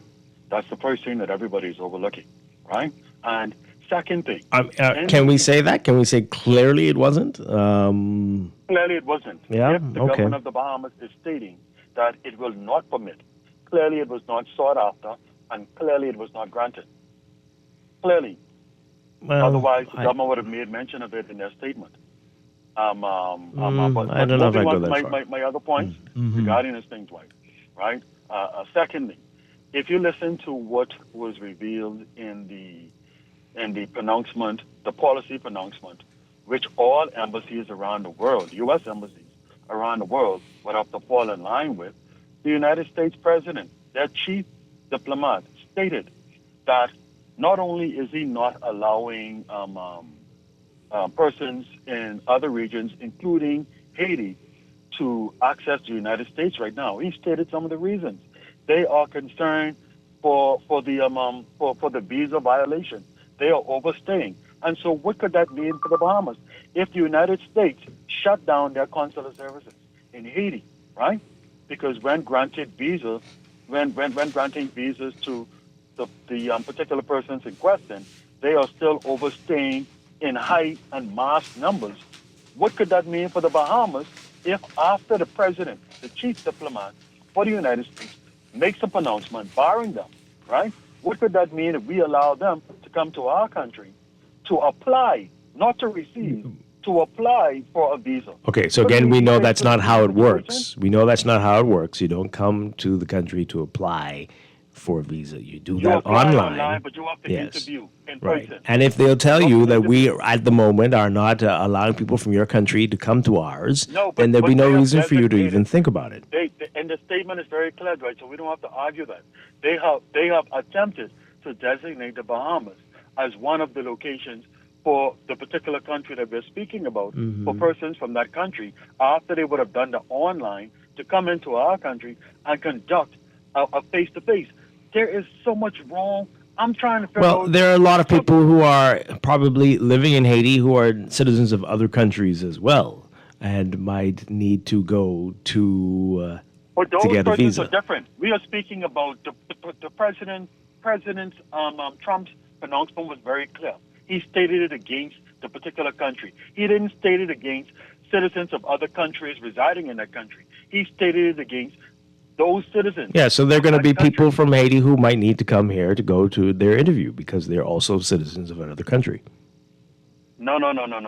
You keep saying citizens of Haiti. There may be citizens of other countries residing in Haiti. That I can understand. Yeah, you could be a dual citizen. But the president is very clear. If you're a citizen of Haiti, you are not being permitted to enter the United States. And he stated one of the reasons being the high or the vast amount of visa applicants who overstay. Why would we then come behind, even if the president did not bar them from entering the United States? On that reason alone, right? On that reason alone, why would the Bahamas government want to put itself at risk with our limited resources? The United States has massive resources and capabilities. We pale in comparison to what they can do. Yeah. Why would we want to place ourselves as a small island developing state at such great risk? It doesn't make sense. So that tells me, Dwight, something else is going on that doesn't meet the eye and that's not being discussed in the public sphere. Something else has to be going on if the chief and the head diplomatic representative of the United States is making a statement, which all of their embassies have to fall in line with. But you have this particular embassy that is seeking to still No, designate the I think you're Bahamas adding something without in. our It is not necessarily the case, Anton. I'm not too sure about that one that you're saying, and I don't think it is absolutely clear that this was not discussed with the Bahamas before. But I think, right? But they do need to clarify the position, right? Are things on hold? This is just where it's going to be done, but right now it doesn't matter because travel from there is banned, so it's a moot point. That would be helpful to state, but they're just letting you know that all of these things will be happening here. Doesn't mean that anything has changed, and that would be good to state explicitly. Just a few more calls. We'll pick this up a little later in the show, but just a few more calls before we take a break. Good morning, caller. You're on the air. Hi, good morning. Good morning, caller. Hello. Hi, good morning. Yeah, good morning. You know, I'm trying to understand, like, what's all of this worry about and fear. You know, because the United States of America is a sovereign country, just like the Bahamas, and they have a right to protect their national security position, just like the Bahamas. But so they have indicated that they have banned Haitians from traveling to the U.S. And I would guess that going forward, whenever they decide to discontinue it, if they ever do under the Donald Trump administration, this will be the meeting point or whatever the case may be for them to be granted citizenship. But then the government of the Bahamas, citizenship. What? No. I mean a visa. A visa, but, right. You know, so it and visa. But the government of the Bahamas, I question their actions on many levels. How many flights, Dwight, is coming in from Haiti to the Bahamas presently? Do we know? Do we know? Why are you asking? What's the significance? I'm asking because the only people who fly in these people in is the Bahamas government. The Bahamas government, they are taking commercial flights. Yeah, that's what they've been doing. Well, I don't know how you can say the Bahamas government. No, but the bottom line, the only point I'm trying to make is there shouldn't be no hysteria if you have 2-3 flights coming in from Haiti a week presently. This is what the Bahamas government is facilitating. And by the way, prior to this government coming into power, the Bahamas relaxed their position towards Haiti to grant them visas. Prior to this, and the government needs to come clean, because prior to this, the rule was before the Minister administration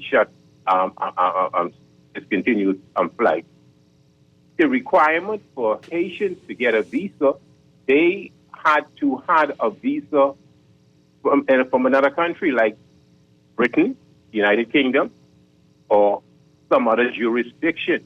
The government of the Bahamas discontinued that practice, and they deal with them directly. So what's the problem? What's the problem? They made it more easier for Haitian nationals to acquire a Bahamian visa since they came into office. So and they are allowing unabated flights to come in. So what's the problem?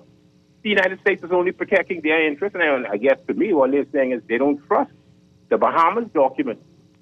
What's the problem? The Bahamas has to explain why they made it more easier for these people to acquire visas, notwithstanding the turmoil that's going on in Haiti presently. Okay, interesting point that you're raising there. I hear you. Yeah. I hear you. Quick research says looks like it's roughly 6 flights per week into Nassau from Haiti between the two airports that they reference. One set operated by Bahamas Air and one set operated by Inter-Caribbean Airways, based on just a quick search. So 6 flights. All right. I see that you all have a lot to say. We're going to pick this up a little bit later. So stay tuned. Keep listening. We'll pick this up in business. But we're going to take a break. We're going to change gears. And this is important. I think everybody needs to do a little more reading, especially in light of controversial issues like this, so we can all understand things a bit better as we get ready to celebrate International Literacy Day. We're going to get into that when we get back. Stay with us. This is Morning Blend on Guardian Radio 96.9. Now Ezra, he was the island king, that little man. He do most anything, he collect the mail. From off the mail, I understand. He even keep the jail. Alrighty, die. Alrighty, die.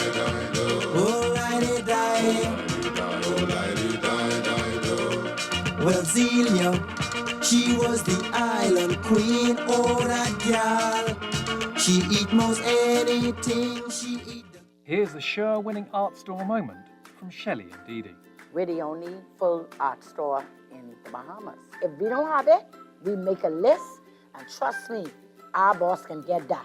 If you need that, he can get that. You can find sketchbooks, acrylics, the canvases in all sizes, stencils. We have the Angelus that they use on shoes and letters. We're the only persons in Nassau that carries the Montana spray. We have the Krylon sprays, watercolor and paints, the oil, chalk paints, the alcohol paint, metallic paints, the little flow through, and we have cleaning products for the artists, thinning products for the artists, and Crayola colors, and glitters, pencils, the Posca markers, and pastels, oil, and the acrylic pastels, dyes. Oh yeah, we also have airbrush paint. I didn't forget that part of the movie. Gift sets, hobby craft, Oil shrimp, stew shrimp, shrimp gumbo. But art supplies.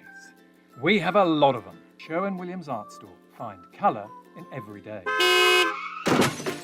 No one likes a fender bender. Oh, man. From a little scratch to a full mashup, NUA Insurance has got you covered with auto insurance tailored to fit your needs and budget. For affordable rates with free on-site accident assistance, visit us online or in branch and just ask us. NUA Insurance. Ask us because we've got you covered. Southwest Plaza has so many stores, I've been trying to find a sensible way to list them all. There's CBS Bahamas, the Ashai Institute, BENC Snack World, Bamboo Shack Bahamas. They're the Athlete's Foot and BTC, Games and More, John Bull Fine Threads, Alive, Bahari, Dairy Queen, 700 Wines and Spirits, Sandy's Clarkson Island Lock, Starbucks and Lowe's Pharmacy, plus Marco's Pizza and Lorraine. Southwest Plaza, what a wide array of stores. Southwest Plaza, stop by today and explore. Are you searching for something new? Something exciting? Your dream job in paradise? Well, look no further. Royal Beach Club Paradise Island is hiring. Join a dynamic group of passionate hospitality professionals, craft unforgettable moments, and thrive in a vibrant, welcoming atmosphere. Play your part in shaping the future of our team while growing your own career every day. Bring your energy, your passion, and your creativity to a workplace that's as dynamic and fun as you are. At Royal Beach Club Paradise Island, the opportunities don't just exist. They're limitless. So are you ready to find your perfect fit? Visit Royal Beach Club at paradiseisland.com/career today and step into a world of exciting possibilities. You try to rest, but roll with the best. For all your printing needs, there ain't no one better, no. For posters and banners, magazines and flyers. For window decals, greeting cards and newsletters. No job too big and there's no job too small. You name it, we can print it. Just give us a call. Let Print Masters bring your masterpiece to life. Located in the Nassau Guardian Building, telephone 302-2361. Looking for insurance that fits your lifestyle and your budget? At Star General Insurance, we've got you covered. Whether it's motor insurance with flexible options for third-party liability and comprehensive coverage, or commercial insurance products that protect your business, we have choices you can afford. Own a home or renting? Our home insurance products have just what you need. And for the adventurers out there, we offer marine insurance too. Visit our website or social media pages for contact information and quotes. Star General, insurance made simple.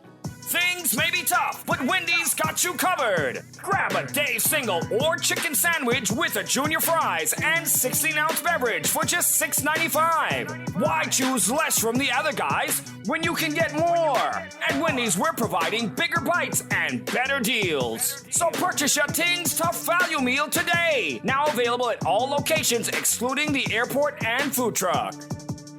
This is Guardian Radio 96.9 FM. Streaming on GuardianTalkRadio.com and the Guardian Radio app, Nassau, Bahamas. I love to read, reading with my friends, enjoying the story from beginning to the end. I love to read so much, Reading with friends is so fun. You gotta put the iPad down and pick up a book. Pick up a book. Pick up a book. You gotta turn your TV off and pick up a book. Pick up a book. Pick up a book. You gotta put their cell phone down and pick up a book. Pick up a book. Pick up a book. You gotta turn your tablet off and pick up a book. Pick up a book. Pick up a book. I love to read.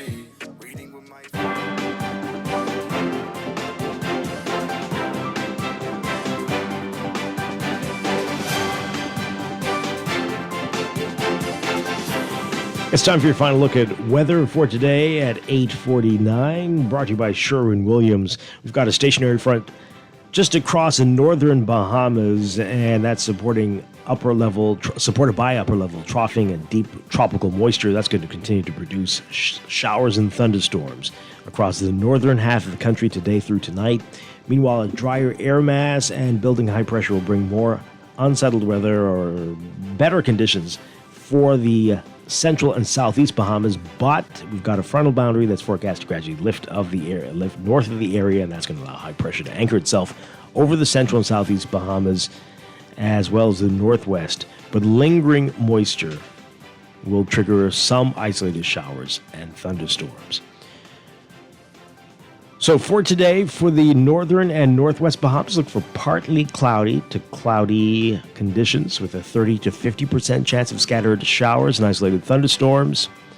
Slightly better conditions for the central southeast Bahamas today, a mix of sun and clouds becoming fair tonight, only about a 10 to 20% chance of isolated showers or thunderstorms. High temperatures getting up to around 91 Fahrenheit, 33 Celsius for the northern and northwest Bahamas. The heat index won't be a factor with the rain and cloud cover. But for the rest of the country, highs around 93 Fahrenheit, 34 Celsius, and the heat index will make you feel like it's 106 Fahrenheit, 41 Celsius. Overnight lows tonight getting down to about 79 to 81 degrees Fahrenheit, 26 to 27 degrees Celsius, depending on where you are, whether you're in the northern Bahamas or southern Bahamas tonight. In your extended outlook for Saturday, tomorrow, mostly cloudy for the northern islands, partly cloudy for the rest of the northwest Bahamas, and a mix of sun and clouds for the central and southeast Bahamas, slightly sunnier for the southeastern islands.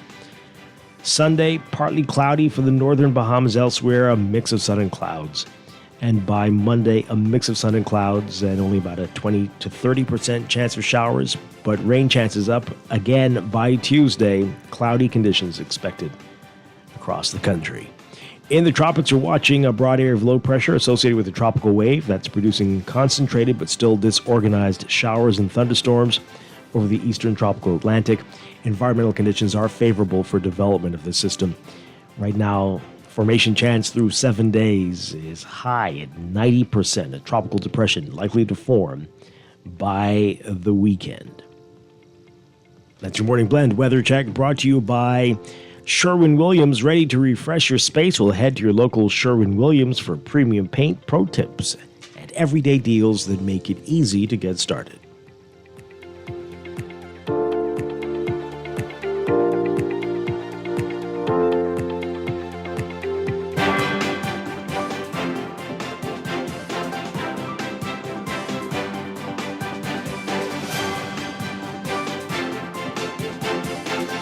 And a look at traffic brought to you by RBC. With RBC, your ideas happen here. We're seeing some heavy traffic for you on a number of hot spots. Milo Butler Highway from Fire Trail Road all the way up to Tonic Williams Darling Highway in the northbound lanes. You're going to see that there. A very long line of heavy traffic for you. And that's going to continue the closer you get to the six-legged roundabout if you're heading northbound. And we're also seeing some heavy traffic on Carmichael Road, just west of Milo Butler Highway. Slow moving in both directions, but especially eastbound right now. Then there's Blue Hill Road near Carmichael, seeing slow moving northbound traffic, north and south of the Soldier Road Junction, and that roundabout at Independence Drive, heavy traffic for you there. Tonic Williams Darling Highway, both directions between the roundabout at Blue Hill Road and at Bahamas Games Boulevard. Slow moving traffic there. We've also got pockets along Prince Charles Drive, the major intersections, like Beatrice Avenue and Fox Hill Road, And, of course, Bernard, Wolf, Soldier, and Village Road, that intersection looking busy for you this morning. Eastern Road, slow-moving traffic the closer you get to Johnson Road if you're heading westbound. Those are your hotspots right now. That's your real-time traffic. Traffic also brought to you by NUA Insurance. Agents and brokers reminding you that NUA is your partner for smart motor insurance and advice that puts you first, whether you're at home or on the go. Getting an instant motor quote is easy. Give them a call or visit your nearest branch or log in anytime at nuainsurance.com.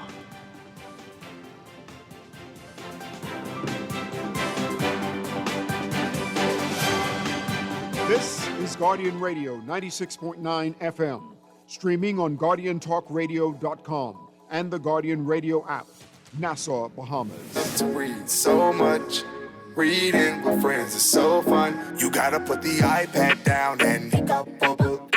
Pick up a book. Pick up a book. You gotta turn your TV off and pick up a book. Pick up a book. Pick up a book. You gotta put their cell phone down and pick up a book.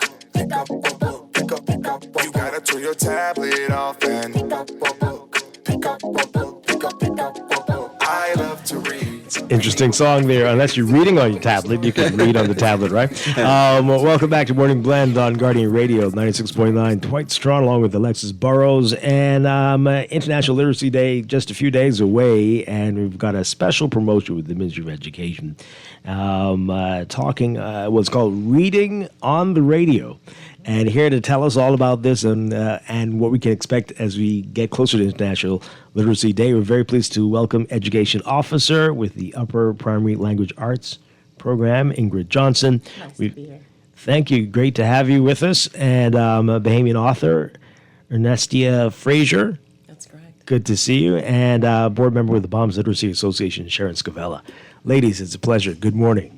Good morning. All right, so Ingrid Johnson, let's begin with you. Reading on the radio. This is a pretty cool initiative. Tell us about this and how this came about. Absolutely, I feel the exact same way.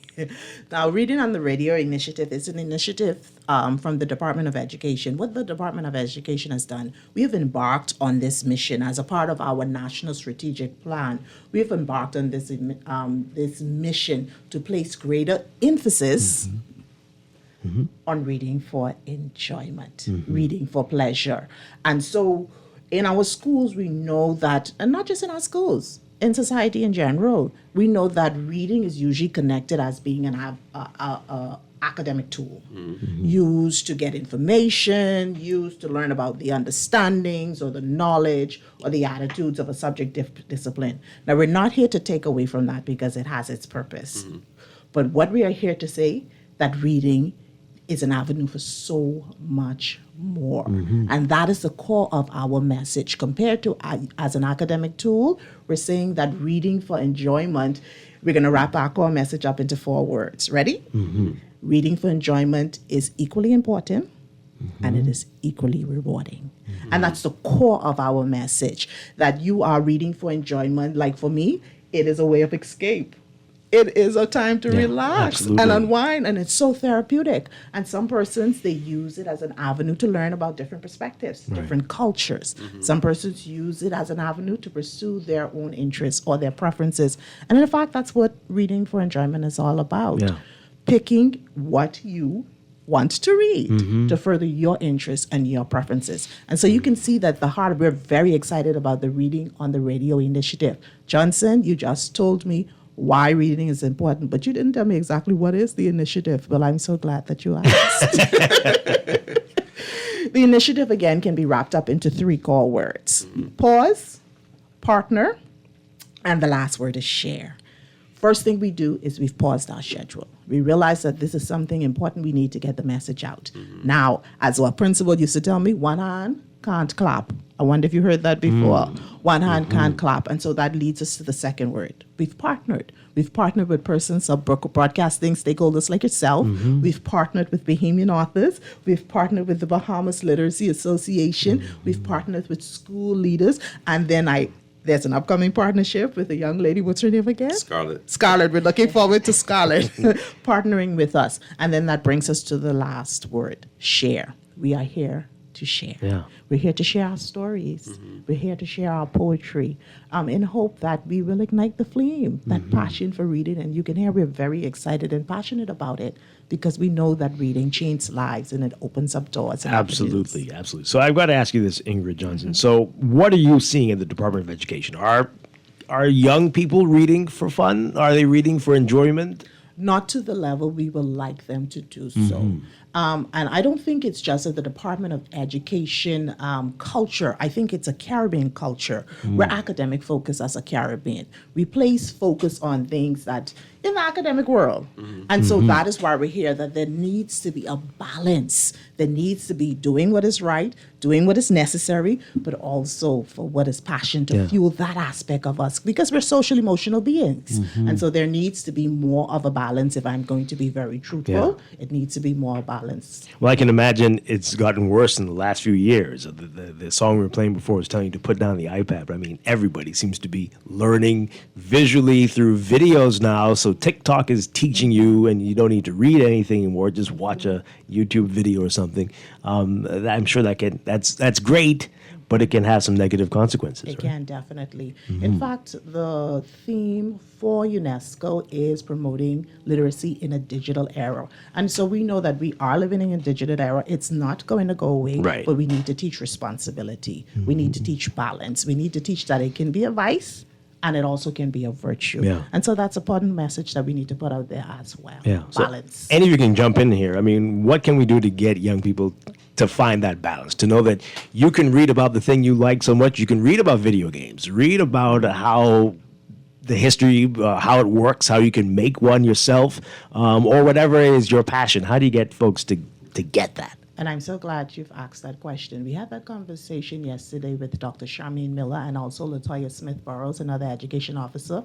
And one of the things that they pointed out is we have to be role models. They have to see what excellence looks like. They have to see that I'm a reader, you're a reader, and I'm getting enjoyment from this. Okay? And so I think that that's one of the very core steps. We need teachers reading, we need teachers writing, we need district superintendents reading, we need district superintendents writing, and to show students that I'm out of school, but literacy is a passion for life. It's a tool for life, not only academics, but also for pleasure. Yeah, absolutely. All right, so let's talk with our other guests. We've got author Ernestia. I'm pronouncing your name wrong, I'm sure. How do you pronounce it? It's Ernestia Fraser. Okay. But I also want to add to Ms. Johnson's point. I think, this idea that reading is a discipline also need to be understood and then also promoted. Because students typically that I meet, because I also taught high school, and so many of them, when I taught the literature classes, they didn't like to read, they didn't like poetry, they didn't like to invest the time to read a story. And, I was tasked with captivating them to sort of engage and read and develop a passion for it. But I think what we need to do is capture them early, from when they're young, from even when they're in the womb, to read to them, and then when they're, toddlers, to definitely buy books, build libraries for them, and engage them with that, because reading is so foundational to everything. I mean, everything begins with the word, to be honest with you. So it's very, very important to have them sort of engage in reading as a discipline, and that develops into a passion once they understand the value of it at an early age. Yeah, absolutely. Wow. All right, so obviously you love to read, and you're an author as well. Tell us about that journey before we hear a bit from your book. Okay, well, that journey started very early. I guess I never really thought about it as a child, but as a young person, I loved writing, and just to sort of, promote happiness around, whether it's greeting cards and so forth. But I could remember, during Christmas time, I would get a book for my Gaudi with the Babysitters Club and so forth. And I would just sit down and read those books to the point where people probably thought something was wrong with me because I didn't engage in, certain, I guess, fun activities for them. So it's like, you're reading again. So I definitely enjoyed, Babysitter's Club, Hardy Boys, those sort of young adult books. And I sort of picked up, I picked up the Spines the books and the spines really, really early, and I just had a natural interest in it. And I think it was sort of paired with my love for writing. So the two came as a pair. And yeah, definitely enthralled me at an early age. Mm-hmm. And what inspired you to write? Well, I think, like I said, I was just naturally always a writer. I think I recognized this ability that writing has to sort of impact a person's mind and also their emotional state. So early on, like I said, I would write greeting cards or write little cards for my family or for friends, and notice that it just made a big difference in their day. And so it just showed me the power of writing at an early age. And so that sort of spiraled into writing short stories and getting some recognition from teachers, and then even international recognition over time for the types of works that I created. Yeah. Okay. All right. So tell us about your book. So The Island of Shelby Mott. This is a book that pays homage to my childhood. I grew up in the 90s, and that's when me as a child, I used to go outside and play. I used to climb trees. I used to build forts. I used to play catch and freezes with the neighborhood kids. And so at some point I realized, the world is so inundated by technology. No one goes outside to play anymore. No one goes outside to engage community and neighbors and so forth. So the spirit of Shelby Mott, because I have to speak about Shelby separately as a character, because sometimes characters come to you and they sort of dominate your mind, so they become their own entity. But the spirit of Shelby Mott really came to me. I think I was working at Aquinas College, and just this idea of a young tomboy that's somewhat reminiscent of my childhood, just being able to enjoy nature and enjoy community. And so I sort of wanted to pay homage to my childhood, put it in a time capsule, and speak to a time before technology, a time where we actually enjoyed the simple pleasures of life, the nature that we have here in this particular culture, having conversations and being able to challenge each other and build each other up. And so this sense of community, all of that really is encapsulated in The Island of Shelby Mott. Excellent. All right, so we're going to get back to you in a bit to read an excerpt from it. But let's talk about the Bahamas Literacy Association with Sharon Scavella. How long has this group been around? Well, we started from 2017. We started 2017, but we took off after COVID. And now we even refer to ourselves sometimes as a fledgling organization, but we are getting bigger and bigger. Wow. How many members do you have? Presently, our membership isn't very great, but we have a lot of followers. We have registered at least about possibly 50 to 60 members. Okay, but we have lots of followers. And what is the objective? What are you all trying to accomplish? The objective is, just what our name implies, we are the Bahamas Literacy Association, and we are promoting literacy throughout the entire Bahamas. And guess what? This year, we've now, we are now reaching out. Well, first of all, I'll let you know that our stellar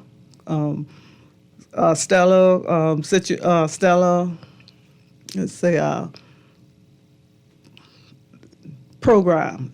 Our stellar program is tutoring, and we are now reaching out to Eleuthera,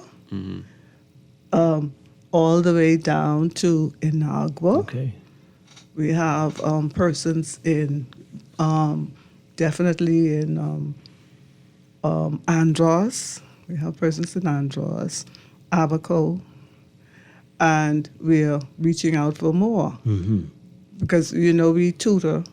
First of all, we assess, and then we create a program where we actually build those skills that that we see, the deficit skills that we see. All right, so you are helping people to read. You want people to volunteer to help? Students, actually, Okay. from grades 3 to 12. Okay, wonderful. But we're not just doing that. We are also promoting reading because we have different areas. We have, for instance, we were talking about the adults. We're trying to encourage persons to read more. We have the Read, Sip, and Paint, and we also have an adult. Adults can come as well, but we have a book club that we've established where we just come and we promote, for instance, we promote Bahamian authors especially, and we encourage children and adults to just read for enjoyment. In addition to that, we also work with we call it the trainers, and because we find that a lot of teachers have difficulty teaching those children who are operating below grade level. So we show them how to do it to a large extent. Okay. All right. Wonderful. Let's take this call, and then what we're going to take a break for news. When we come back, we'll get to the readings for today. But let's take this call. Good morning, caller. You're on the air. Hey, morning, Dwight. Guess how you doing? Doing well. Boy, I love the topic right now because reading is very important. It's an intricate role in a child's development. But I'd like to touch base on something which your guest did not mention, right? Comprehension. Reading and comprehension is two totally different things. We need to teach our kids now from a young age how to comprehend what they read. Why do you think we have so much social problems now? Because people can't comprehend. Why do you think we have relationship difficulties now? People simply can't comprehend. We have very poor comprehension skills in the Bahamas and in the world today. So could you please tell your guests, please, reiterate the importance of comprehension? I'll hang up for your response. Okay. All right. Thank you very much. We want to get your reaction to that. I suspect the more you read, the more you might be able to comprehend. But let's get what do you have to say to that, Ingrid Johnson? He is absolutely correct in terms of comprehension is vital. In fact, reading in any aspect of literacy, that's the whole purpose, communication. And I think that's what he is leaning towards. You need to be able to not only understand what is being said to you, whether it's in print, reading, or whether it is spoken, and that's where you get those conflict resolutions. Sometimes we are not understanding what is being said to us, but it's also very important to clearly communicate your ideas, and that's where it comes in the writing and the speaking as well. Yeah. So he is absolutely correct. Comprehension is a very vital skill.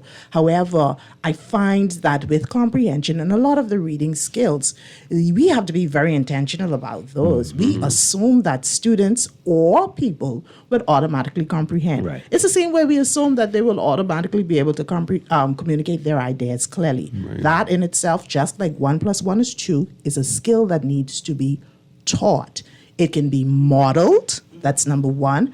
And after being modeled, it can be guided through. That's number two, as well as guided through. They have to have many opportunities to practice. Yeah. And guess what? That has to be beyond the classroom. Absolutely. It cannot be within the four walls. So even at home, there are other strategies that we as parents can help our students to achieve comprehension, whether it's in the spoken language or whether it is in the written language. And if I just may add as well, one of the challenges we're having with comprehension, and a lot of persons may not understand it because it's more on the technical side, or not understand, but have a deep appreciation for. Comprehension is severely impeded if we can't even read the words that are on the page. Right. And so that is something that we need to tackle. Our students, our learners, being able to decode the written word first. And the slower you decode the word, guess what? That is going to interfere with your comprehension because you're spending all of your cognitive ability trying to focus on decoding the word. You forgot what was even said. Right. And so that is something that we actually need to do. And like said yesterday, literacy is everyone's business. Yeah. The timetable in the classroom is not sufficient to get it done. There is so much research that shows that excellent readers are more advanced in the classroom if they come to school with an extensive vocabulary already. Yeah. And so it's everyone's business. And so he is absolutely correct. Comprehension, communication, but we need to tackle also the decoding aspect. It's a very good question. Thank you so much for posing it. Wow. All right. Yeah, Sharon Scavella. Mm-hmm. And, sir, one of the things you have to remember is that when students read and read and read, they learn from the persons who've written the text. They learn, you talked about comprehension. They learn the various skills. They learn the techniques. They learn, all of this is a part of comprehension. They learn the strategies that the writer uses. They see how the writer uses the words, and they are able, for instance, they are able to speak to good judgment. They learn good judgment because they look at their characters. They look at the characters that are mentioned in the books, and they're able to see. He was very forgiving. He was very entertaining. He was very sneaky. He was a very sneaky character because you see all the things that they're able to see. And the more you read, the more you internalize all of those strategies. So you can see a person a mile away. And one of the things I like for people to realize too is that you're able to recognize sarcasm. You don't just take things at face value. That's true. Yes, you're able, and all of that is comprehension, and it goes beyond the books, because once you meet a character, you're able to discern. That is not someone that I can trust, or that is someone that I can trust. That's a great point. All right, so we're going to take a quick break. When we come back, we'll do some reading. We'll do some reading with Ingrid Johnson and Ernestia Frazier and Sharon Scavella right here as we count down to International Literacy Day. This is Morning Blend on Guardian Radio. Stay with us.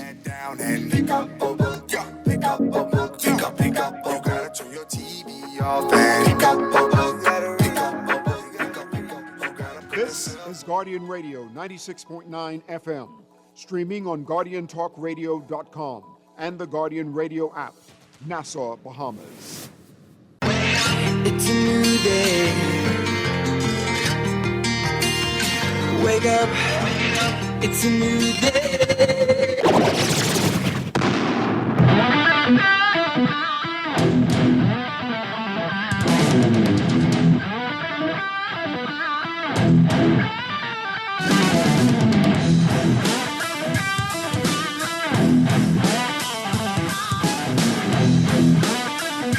Good morning and welcome to Morning Blend Business on this Friday, September 5th, 2025. Welcome back to our Morning Blend listeners. Once again, I'm Dwight Strachan along with Alexis Burrows.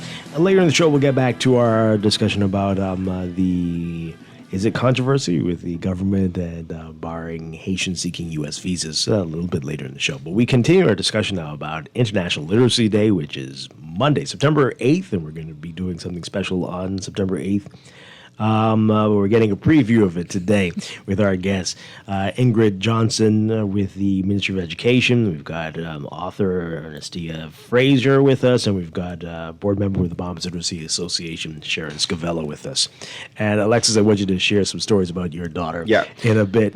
But let's get to the Island of Shelby Mott, Ernestia Frazier's book, and you're going to read an excerpt for us. Yes, I will be reading chapter 1. It's subtitled Summer 91. If the 4 seasons lined up for a race, summer would be the first to cross the line. I love the season, and not because it gave me time off from school, but because it promised the ripeness of every delicious thing. During summer vacations, while some girls my age were cleaning house and stitching jumpers, I was busy raiding fruit trees. I had my choice of fruits like tamarinds, hog plums, sea grapes, soursops, mangoes, dillies, canaps, and more.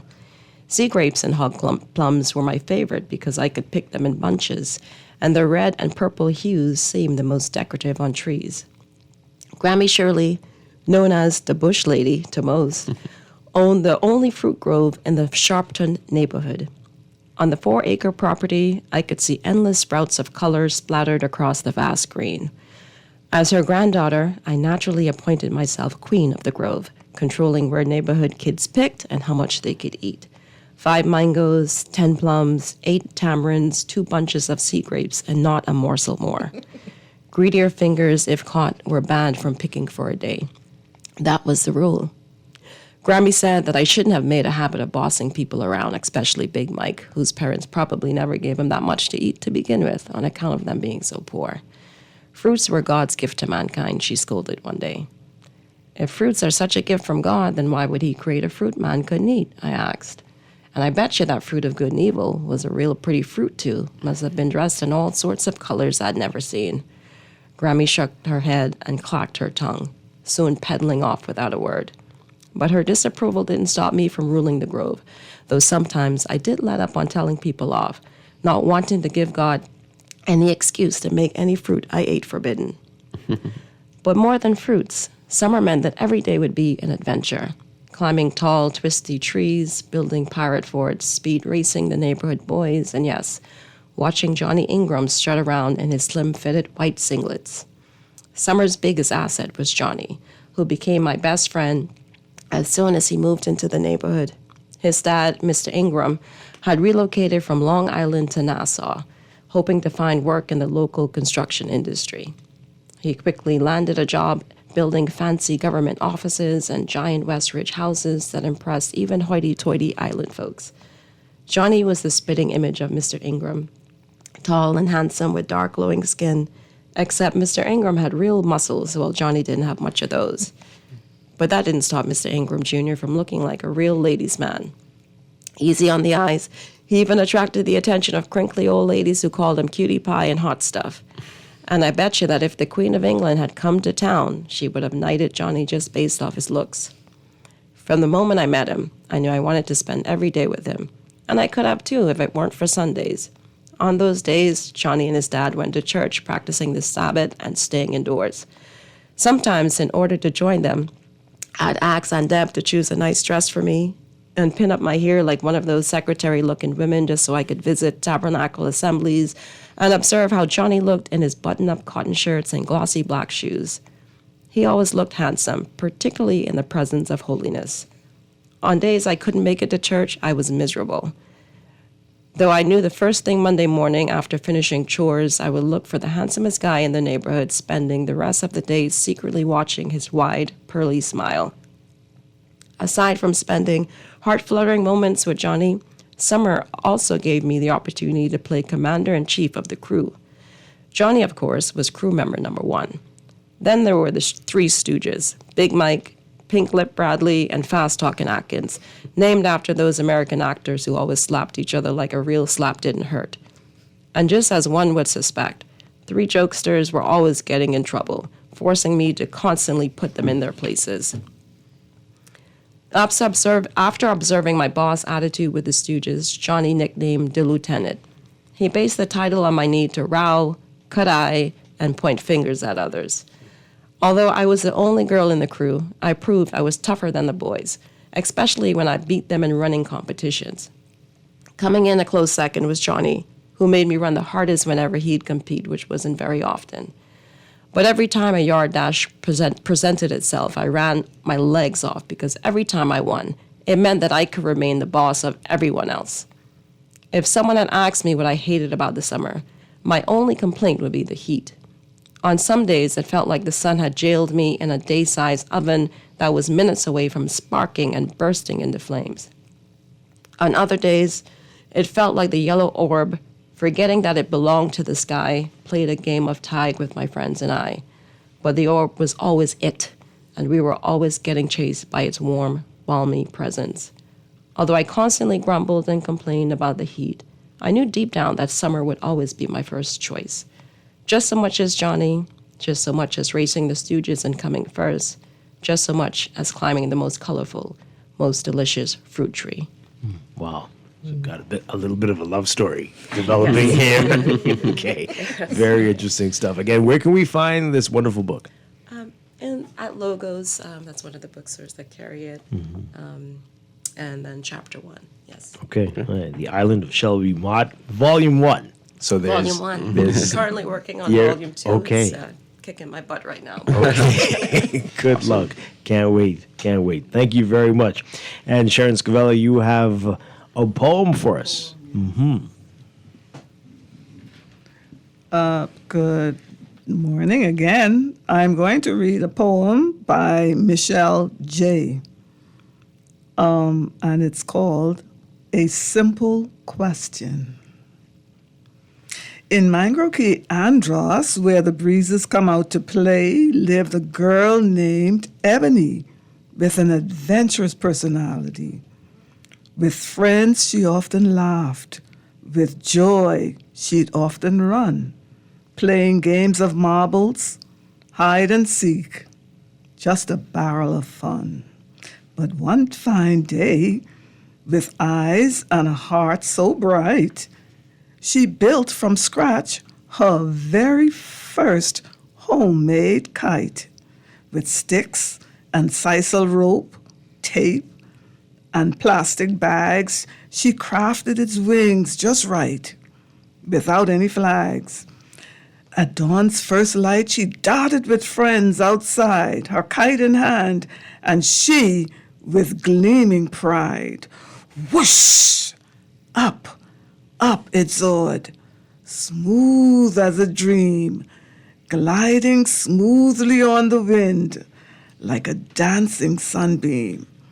But then suddenly, a gust of wind so wild and free took her homemade kite up a tall gnep tree.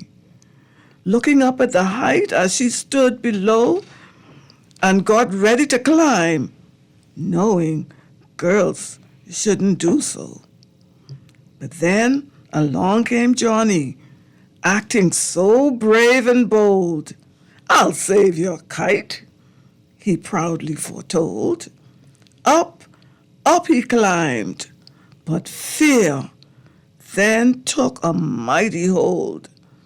Now look at him, stuck in the tree, his courage cold. But Ebony's kite was up in the tall gnep tree, still trapped.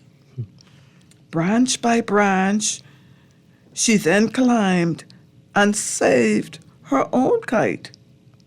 With quiet strength, with steady hands and pure delight. Principal Bo and Johnny gasped. They were appalled. How could Ebony keep these secret skills hidden from us all? With a humble whisper, she did confide. "You never asked if help was needed," she sighed. So, dear friends, from this story, a lesson we gleaned. That things aren't always as they seem.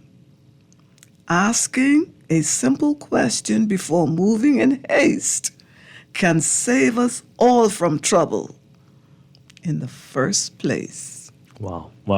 Who's the poem by? By Michelle J. Yes, okay. All right, wonderful stuff there. So, just a few days away, International Literacy Day. We're going to be back, and we're going to have more on that day on the show. But what would you want to leave? What messages would you leave for people out there, and especially those wondering how they can get kids interested and motivated to read?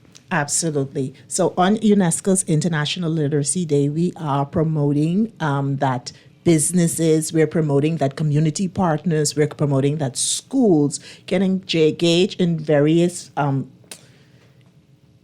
activities that promote reading for enjoyment. One of my favorite strategies above all that anyone can engage with, it's called drop everything and read. And it does just that. Drop everything and read. And so right here at Garden Radio, it can be organized where for 15 minutes, everyone can select their own book, because remember, that's what reading for enjoyment is all about. I am pursuing my own interests and reading what I want. So we drop everything about 15 minutes and we do just that. We read according to our interests. And so we're promoting that is something that you can do, as we said, in your homes. You can do it in your schools. You can do it right here at Guardian Radio. Yes, I am putting you on the spot. You are welcome. Hey, we're reading from the NASA Guardian all morning, all day long. Yes. So we were reading a lot here. Okay. And so we are encouraging, as we said, our persons to continue to. And if you want more information regarding of other activities that you can engage with, you can go to our Ministry of Education Facebook page. There are some flyers there posted already that can give you ideas. And so on the final note, we will just say that we hope everyone enjoys this Reading on the Radio initiative, sharing our stories and our poetry, because you know what? We enjoyed sharing them with you. It's been a pleasure. We're looking forward to Monday. Alexis, I want you were telling us off here about it, but your daughter sounds amazing. Tell us about her and this love of reading that she has. Right. So it's funny that I ended up co-hosting today with this initiative being talked about, because our daughter, Scarlett, is, like I said, she's a voracious reader. You hear people say that word, and I don't think I quite understood it until I saw how her love of reading developed. So Scarlett, we would read to her bedtime stories every night, right? Sometimes it was me fumbling through trying to remember what the story of the Three Little Pigs was, and sometimes it was actual books. But, you know, it developed in her that love of reading to the point where by the time she was 3, you wouldn't even necessarily need to go in and read with her. We'd already started buying books, and she would just read it to herself. You know, little Bible poetry books and things like that. You know, we would have her read when we would do devotions in the morning. So we'd have her read the scripture and all of those sorts of things. Even now, we do devotions now, and she'll read through the entire devotional. And she asks to, like, sometimes we fight over it because she just wants to read that badly, you know. And how old is she now? She's 7. And so for parents who may be listening, it's important to get started with it early. And if you see that your kid has a real love for it, you know, invest in it. Now, we made the silly mistake of investing money because we have a ton of books. And then we realized a few weeks ago, why don't we get Scarlett a library card? So we went out, and shout out to the Elizabeth Estates Library, but we went out to the Elizabeth Estates Library. We got her library card last week, and she's already burned through, I think, 6 or 8 books already. And every day, every other day, can we return the books? Can we get more? Can we get more? Wow. And so this is the type of kid. So it was funny as Ernestia was talking her story, I'd messaged my wife. I was like, I hope y'all listening to Adult Scarlett on the radio, because this sounds like your childhood sounds like, especially the reading part of it, sounds very much like Scarlett. And so Scarlett was listening. She's like, that's me. And so it's really cool, because I think things like that are also encouraging, that you hear someone who had the same love of reading like you as a kid, and now they've turned that into being an author. You know, you've been in education and all of these things. And I think it shows people what you can do just off of having a love and a passion for it. And, you know, for the most part, we let Scarlett kind of decide what she wants to read. When we took her into the library, I think our only thing now is, you know, it has to be one nonfiction and one fiction. So that way you kind of, because she loves to read. Like some of the books we had early on was like books about the planets, books about the oceans, books about plants. And she will just go through it. We got her, we were away last year, and we got her the Chronicles of Narnia. And she's already read through that like 3 or 4 times. And we got like all of it in the one book. And you would just see her with this heavy book on her bed, you know, reading before she goes to bed. And my wife would always say, you have to put the book down before you go to bed. You can't just fall asleep with the light off, still trying to read. You had to get her reading light, you know. So it is good to just invest in it. Like I said, the library is an excellent resource. I know we checked out Elizabeth Estates. I know from personal experience, I've done some work with the South Beach Library before. They also have an excellent library setup, and I think it's good to even let people know that, you know, there's cool spaces. They have spaces for toddlers. You could read with your toddler in the library, all of those sorts of things. So even if, you know, you can't wrap your head around the financial investment of it, there are ways that you can access this stuff for free. And there's a wide range of books on all different subjects, fiction, nonfiction. It's a beautiful thing. So I'll just take that opportunity to even just plug the libraries, because there's a lot there that you can do to engage and to encourage your children in reading, even from as young as a toddler. That's beautiful. Wow. All right, caller, we'll get to in a second, but we've heard this for years, that there are girls like this who will be reading. But are we having a problem with the boys? What can we do to attract boys to become the voracious readers? And so it is important with the boys. We started this conversation as well yesterday. We do have a little more hesitancy with the boys, and I think it goes back to choice. Let's give our boys more choice in what they want to read. In pursuing this, we need to start with the conversation. We need to not make any assumptions. We need to say, what is it that you want to read? Carry them in spaces like the library, carry them in spaces like Logos bookstores and the other bookstores. And I know as parents, sometimes it's so difficult, we want to manage it, but then you sit on your hands and you allow your boy to self-select, because there's a power in choice. And the more I read what I'm interested in, guess what? The more I'm going to read. I shared yesterday my story of how I learned to read. I'm not a boy, I know, but I learned to read through Archie comics. And thank God I was given the opportunity to follow that choice. I think now today it's anime. I'm not sure, please correct me. And what is it? Manga. I'm learning. And so let's give them, and I think that's one of the best strategies you can use with boys. Let's not make any assumptions. Let's follow their lead with choice of reading. And that's a good place to start. Yes, Ms. Johnson, I can concur with that, because my brother, he was an avid reader, but what did he read? He read comics.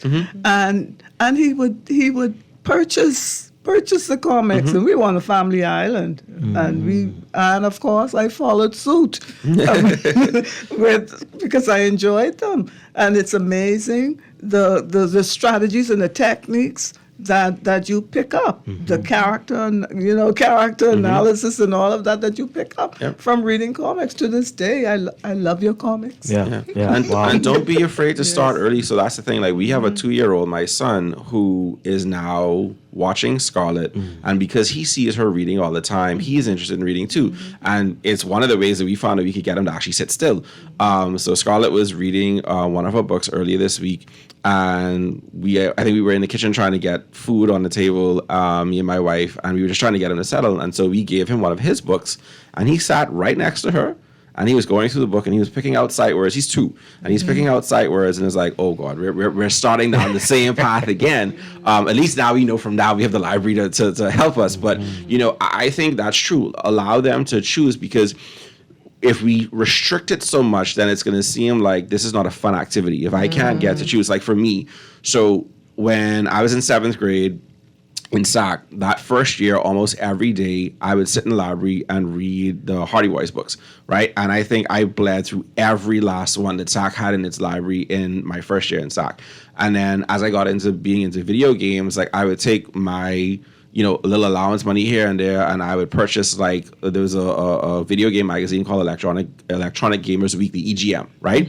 And they would have it would come out monthly, and I would get it out of the food store, and I would read through everything. And so I think with boys especially, allow it to be that, you want to manage, obviously, as parents, what type of content, because sometimes you get into the manga and stuff like that, and it's going a little bit beyond what you might be comfortable with. But things like Archie and Jughead comics, things like that exist in a space that are...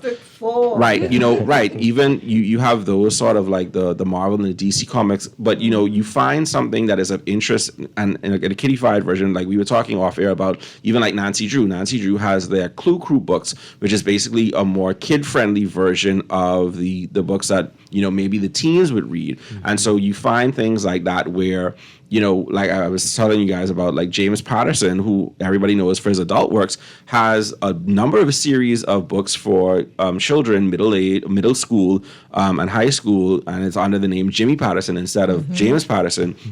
And so there's a lot that's out there for people to discover and engage in the wonderful world of reading.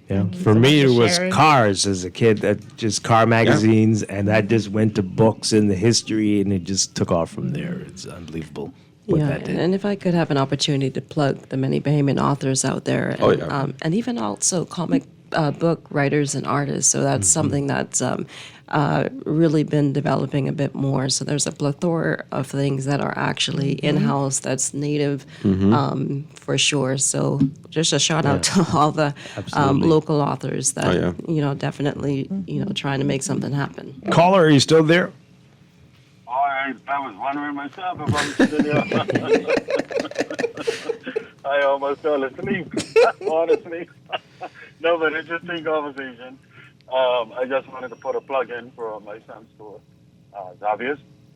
My son is 6 years of age, and last year he was the king of reading. All right. Grade level at Xavier's. He read around 200 books. All right. As a matter of fact, he was in strong and tight competition with a lady, a young girl in the class, right? And my son was determined to outread her.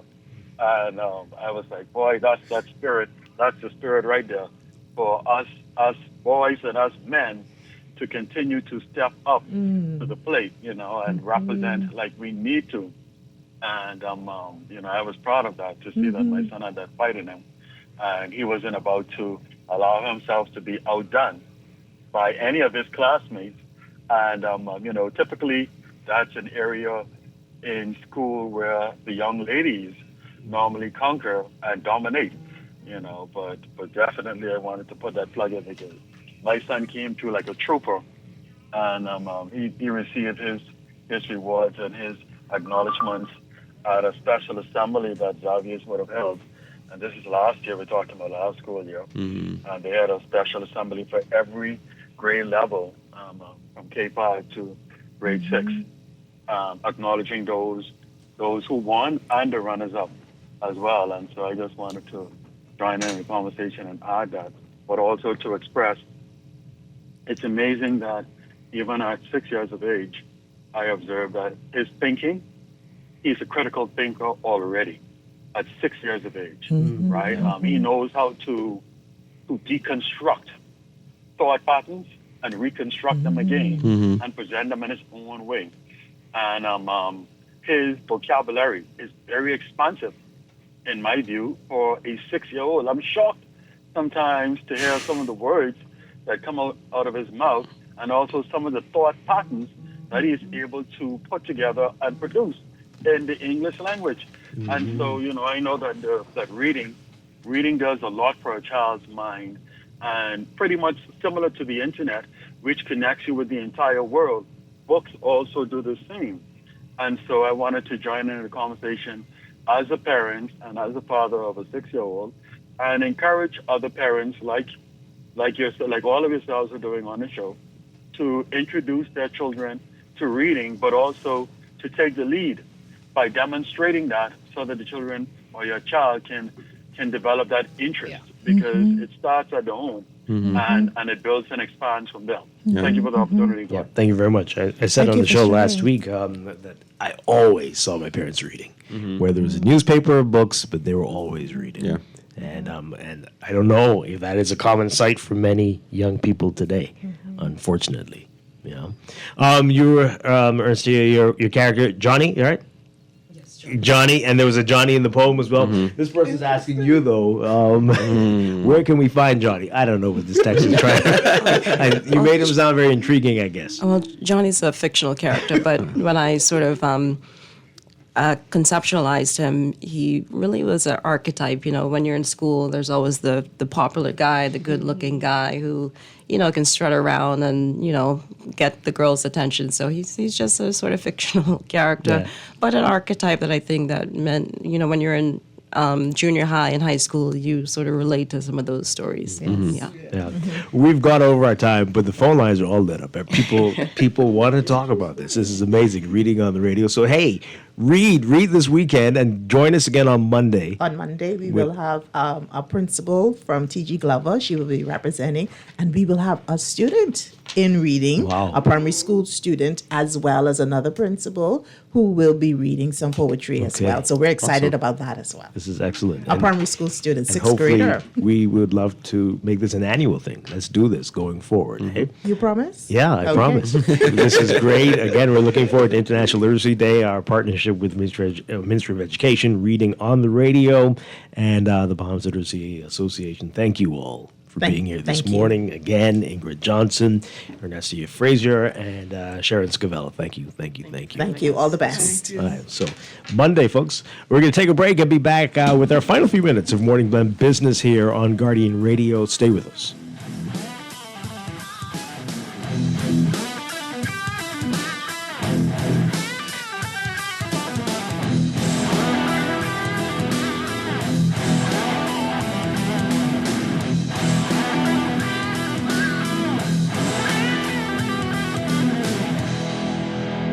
At CFAL, we understand that a secure future is the greatest gift you can give your employees. That's why our tailor-made group pension solutions are designed to fit the needs of both large and small companies. With CFAL, you can provide the retirement you and your employees deserve, ensuring peace of mind and financial stability for years to come. Join the many businesses that have already entrusted CFAL to create the right pension plan for their employees, and let us help you build a brighter future for your team. Visit us at cfal.com to get started on building wealth so you can live well.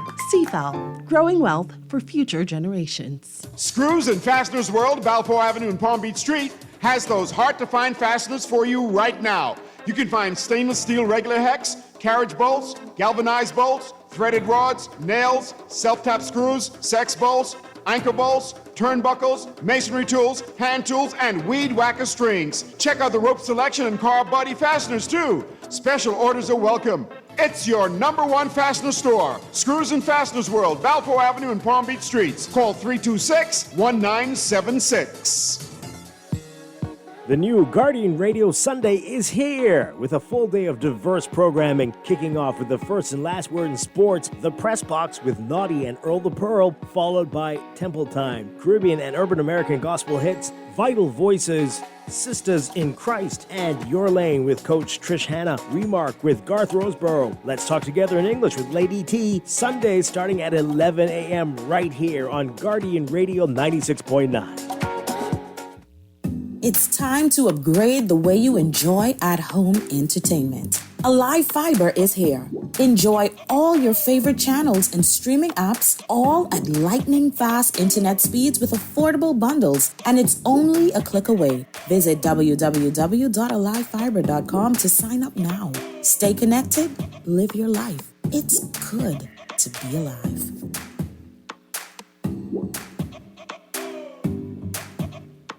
What if your bank or credit union faced financial trouble tomorrow? Would your money be safe? That's where the Deposit Insurance Corporation comes in. For 25 years, the DIC has been working to ensure your Bahamian dollar deposits in financial institutions are protected, so you can bank with confidence. And now, we're inviting you to learn more in a fun and family-friendly way for free.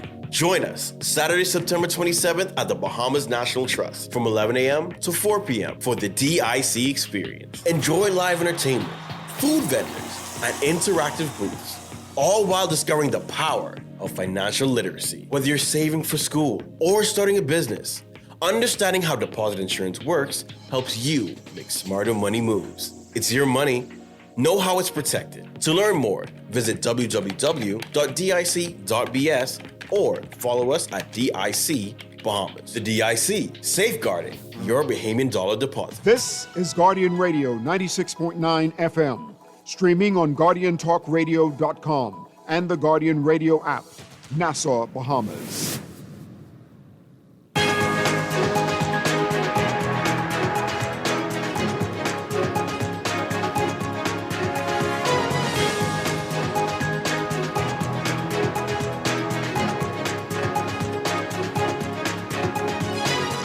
It is time for your morning business report brought to you by CFAL Integra Group, breaking ground on its $200 million Rosewood brand resort on Sampson Key with the project's principal, Felipe McLean. telling the media that the project is fully funded, ready to go, and is expected to open in 2028. Despite some controversy over the development by Exuma businesses and residents, Prime Minister Philip Davis, who brought remarks at the groundbreaking yesterday, said Integra Group has his full support for the Rosewood Exuma Resort project. Davis hailing the project as one that will bring jobs and opportunities to the Exumas. And Deputy Prime Minister and Minister of Tourism Chester Cooper says that while stopover visitor numbers are down compared to last year, the cruise sector is helping the country's overall visitor numbers trend ahead of 2023 and 2024 by a significant margin. Cooper, also in Exuma for the Rosewood Exuma groundbreaking, says stopover visitor numbers should begin to increase in the fourth quarter of this year. He lamented, though, that stopover visitor numbers this month will be relatively soft. The Central Bank of the Bahamas quarterly economic review for quarter 2 2025 stating that tourism momentum slowed as stopover activity had accommodation restraints. It said that indications are that the domestic economy sustained its tempered pace of growth during the second quarter of 2025 as economic indicators continue to normalize, trending towards their expected medium-term potential. It said the tourism momentum slowed, although staying healthy as the high value-added stopover segment of the market remained constrained by accommodation capacity. It said various small to medium-scale foreign investment projects provided ongoing support to the construction sector. And in price developments, inflationary pressure decreased, underpinned by reduced cost pressures from imported fuel and other goods and services. And the government's overall deficit declined by $9.6 million, despite a 7.9% rise in recurrent outlays and an 8% rise in capital expenditure, according to the Central Bank Quarterly Economic Review. Said that preliminary estimates for the first 11 months of fiscal year 2024-25 showed that the government's overall deficit narrowed compared to the corresponding period for 23-24. The Bahamas National Statistical Institute revealing in its recently published Foreign Trade Statistics Quarterly Report that both imports and exports decreased in the second quarter 2025 when compared to the second quarter of last year. The BNSI saying that data on the merchandise trade for the second quarter showed that the value of commodities imported to the Bahamas totaled $1.242 billion, resulting in a decrease of 9% when compared to the same period last year. In your Market Watch recapping trading on the BISX from Thursday, your market movers: AML Foods Limited moving 300 shares, closing at $6.45 unchanged. Bank of the Bahamas moving 1,000, closing at $5.45 up 15 cents. Bahamas Property Fund moving 1,500 up 25 cents to $11.50. Commonwealth Bank moving 5,000 up 23 cents to $4.48. Galena Holdings moving 400 unchanged at $13.25. Focol moving 1,000 up 36 cents to $6.70. Consolidated Water up 19 cents to $6.69. Emir Incorporated down 3 cents to $11.53. The BISX All-Share Index closing at 3,001.75, up 1.15. That's your Market Watch, and that is your Morning Business Report, brought to you by CFAL, growing wealth for future generations.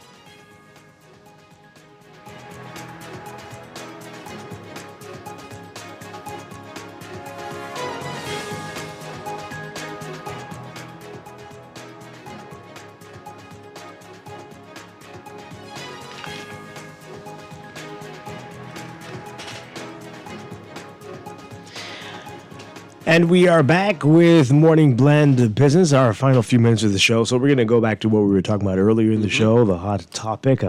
People trying to interpret, because it requires interpretation, right? Of exactly what's happening here with what the U.S. policy is on visas, U.S. visas for Haitians, and the government statement yesterday that it won't allow anybody in for the sole purpose of applying or dealing with the embassy and the U.S. visa process from Haiti. Mm-hmm. And we're trying to figure out what that means exactly, and if there is a ban on people traveling from Haiti to the U.S., right, are they processing visas at all? So is this just a moot point here? What's going on exactly?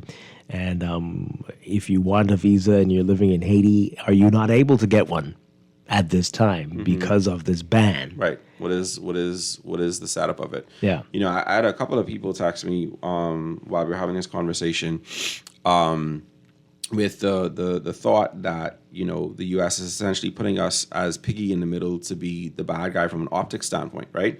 So basically, right now, you apply online, there's an approval that's needed for them to visit the embassy.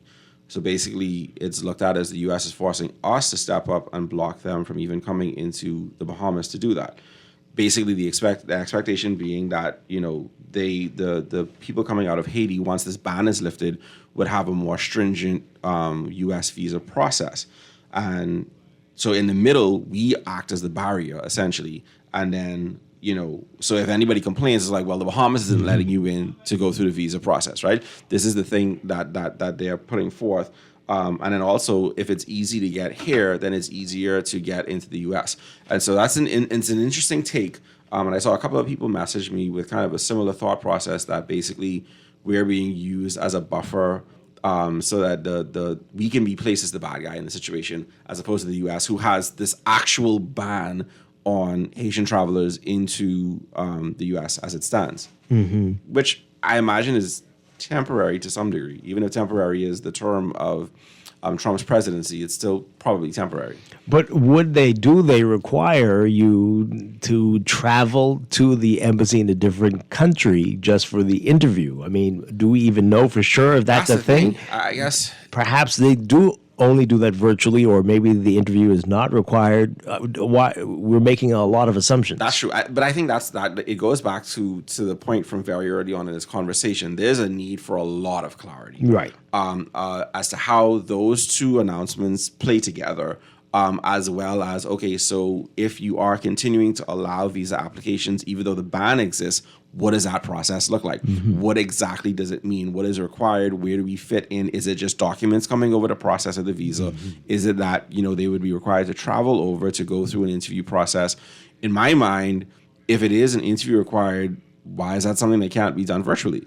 Like, even for us. Like, you know what I mean? To sit out, especially where the embassy used to be, to sit out potentially in the scorching hot sun or the pouring rain to wait for your visa interview. Even that, to me, in this day and age where there's so much technology that would allow that to be done virtually. So even from that standpoint, I think it just goes back to someone needs to be able to explain fully what the process is, what the expectation is, where we fit in that picture. And then, you know, obviously then from our end, to what degree do we control the process in as much as we are able to. Yeah.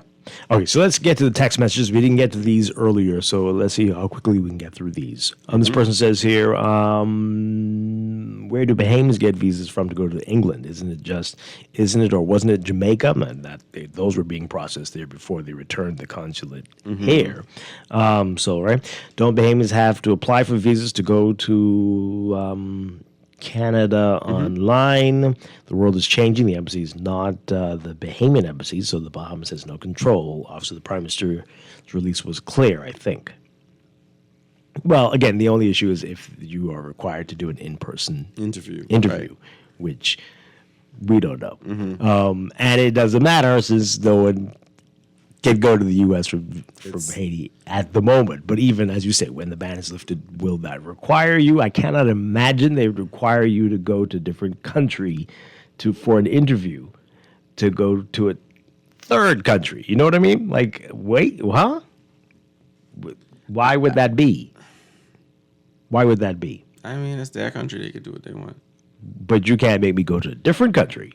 If I want to go to your country, they will certainly for an interview that you might tell me no. I don't know if we're. I mean, I think they're saying, hey, this was never going to be an issue anyway. That you could interpret the statement from OPM as saying that there would be nobody who would need to come here for an interview, and there's a bit of the language that suggests that's what they're saying. But then it also could just be a barrier to entry, right? So think about it. If in order for you to get a U.S. visa, you have to be able to travel here first to do the interview as a part of the process.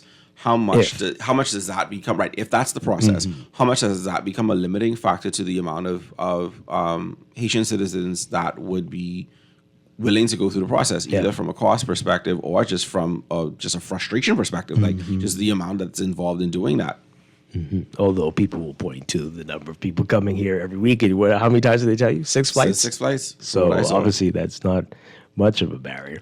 But it would be a very odd excuse. Yeah, I'm only coming to go to the U.S. Embassy. We need clarity. Yeah. We need clarity from the U.S. State Department, and then depending on what holes are left that we need to fill then from our government on the ground to say what's happening and what's being allowed. I think as much as can be done has been done to this point before we get further clarification on how this is supposed to work. Yeah, before this runs away, because it is getting out of control, the responses, and people bringing up other issues that have nothing to do with this. But we'll see. We'll see how long it takes. Clear communication would help a lot. My goodness. Hey, this is tied into Literacy Day and reading and comprehension. All ties together. All tied together. Alexis Burrows, thank you so much for being here. Again, Vital Voices making the move to Sundays. Yes. So I think we actually have 2 episodes this weekend. We have one on Saturday. Your final at Saturday 2:30, show. And then we're going to have our first Sunday show on Sunday at 2 p.m. So we have Annette Cash on Saturday talking about her Unleash Your Power Women's Leadership event, which is taking place, I want to say on the 19th of September. And then we have Ahmad Rashad Thompson, who's talking about his Disrupt HR event, which is taking place on the 26th of September at SLS Bahamar. Excellent. And so that's what's going to be on this weekend. Great stuff. Thank you very much. We'll see you here on Morning Blend in a few weeks. Yes, sir. And I'll be back on Monday with more Morning Blend and Morning Blend Business here on Guardian Radio 96.9. Dwight Strachan, have a great day. Have a great weekend. Stay tuned for On the Clock coming up next.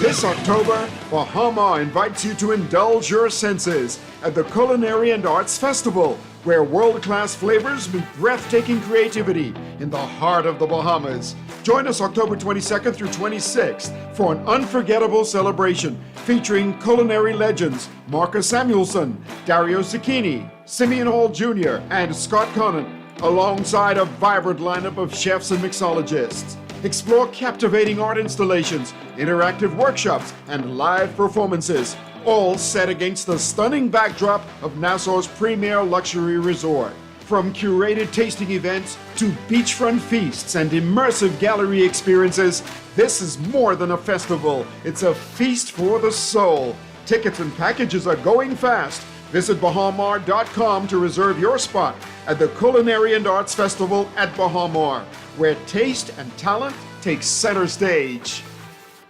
You work hard for your money, so let your money work hard for you. With as little as $1,000 to start, you can watch your money grow by investing in CFAL's Bahamian dollar and US dollar mutual funds, each tailored to match your unique investment profile. Our expert advisors are dedicated to crafting personalized investment strategies to help you achieve your financial goals. Don't miss out on the chance to earn higher returns on your hard-earned money. Join the thousands of investors who trust CFAL and start your journey toward financial freedom today. Visit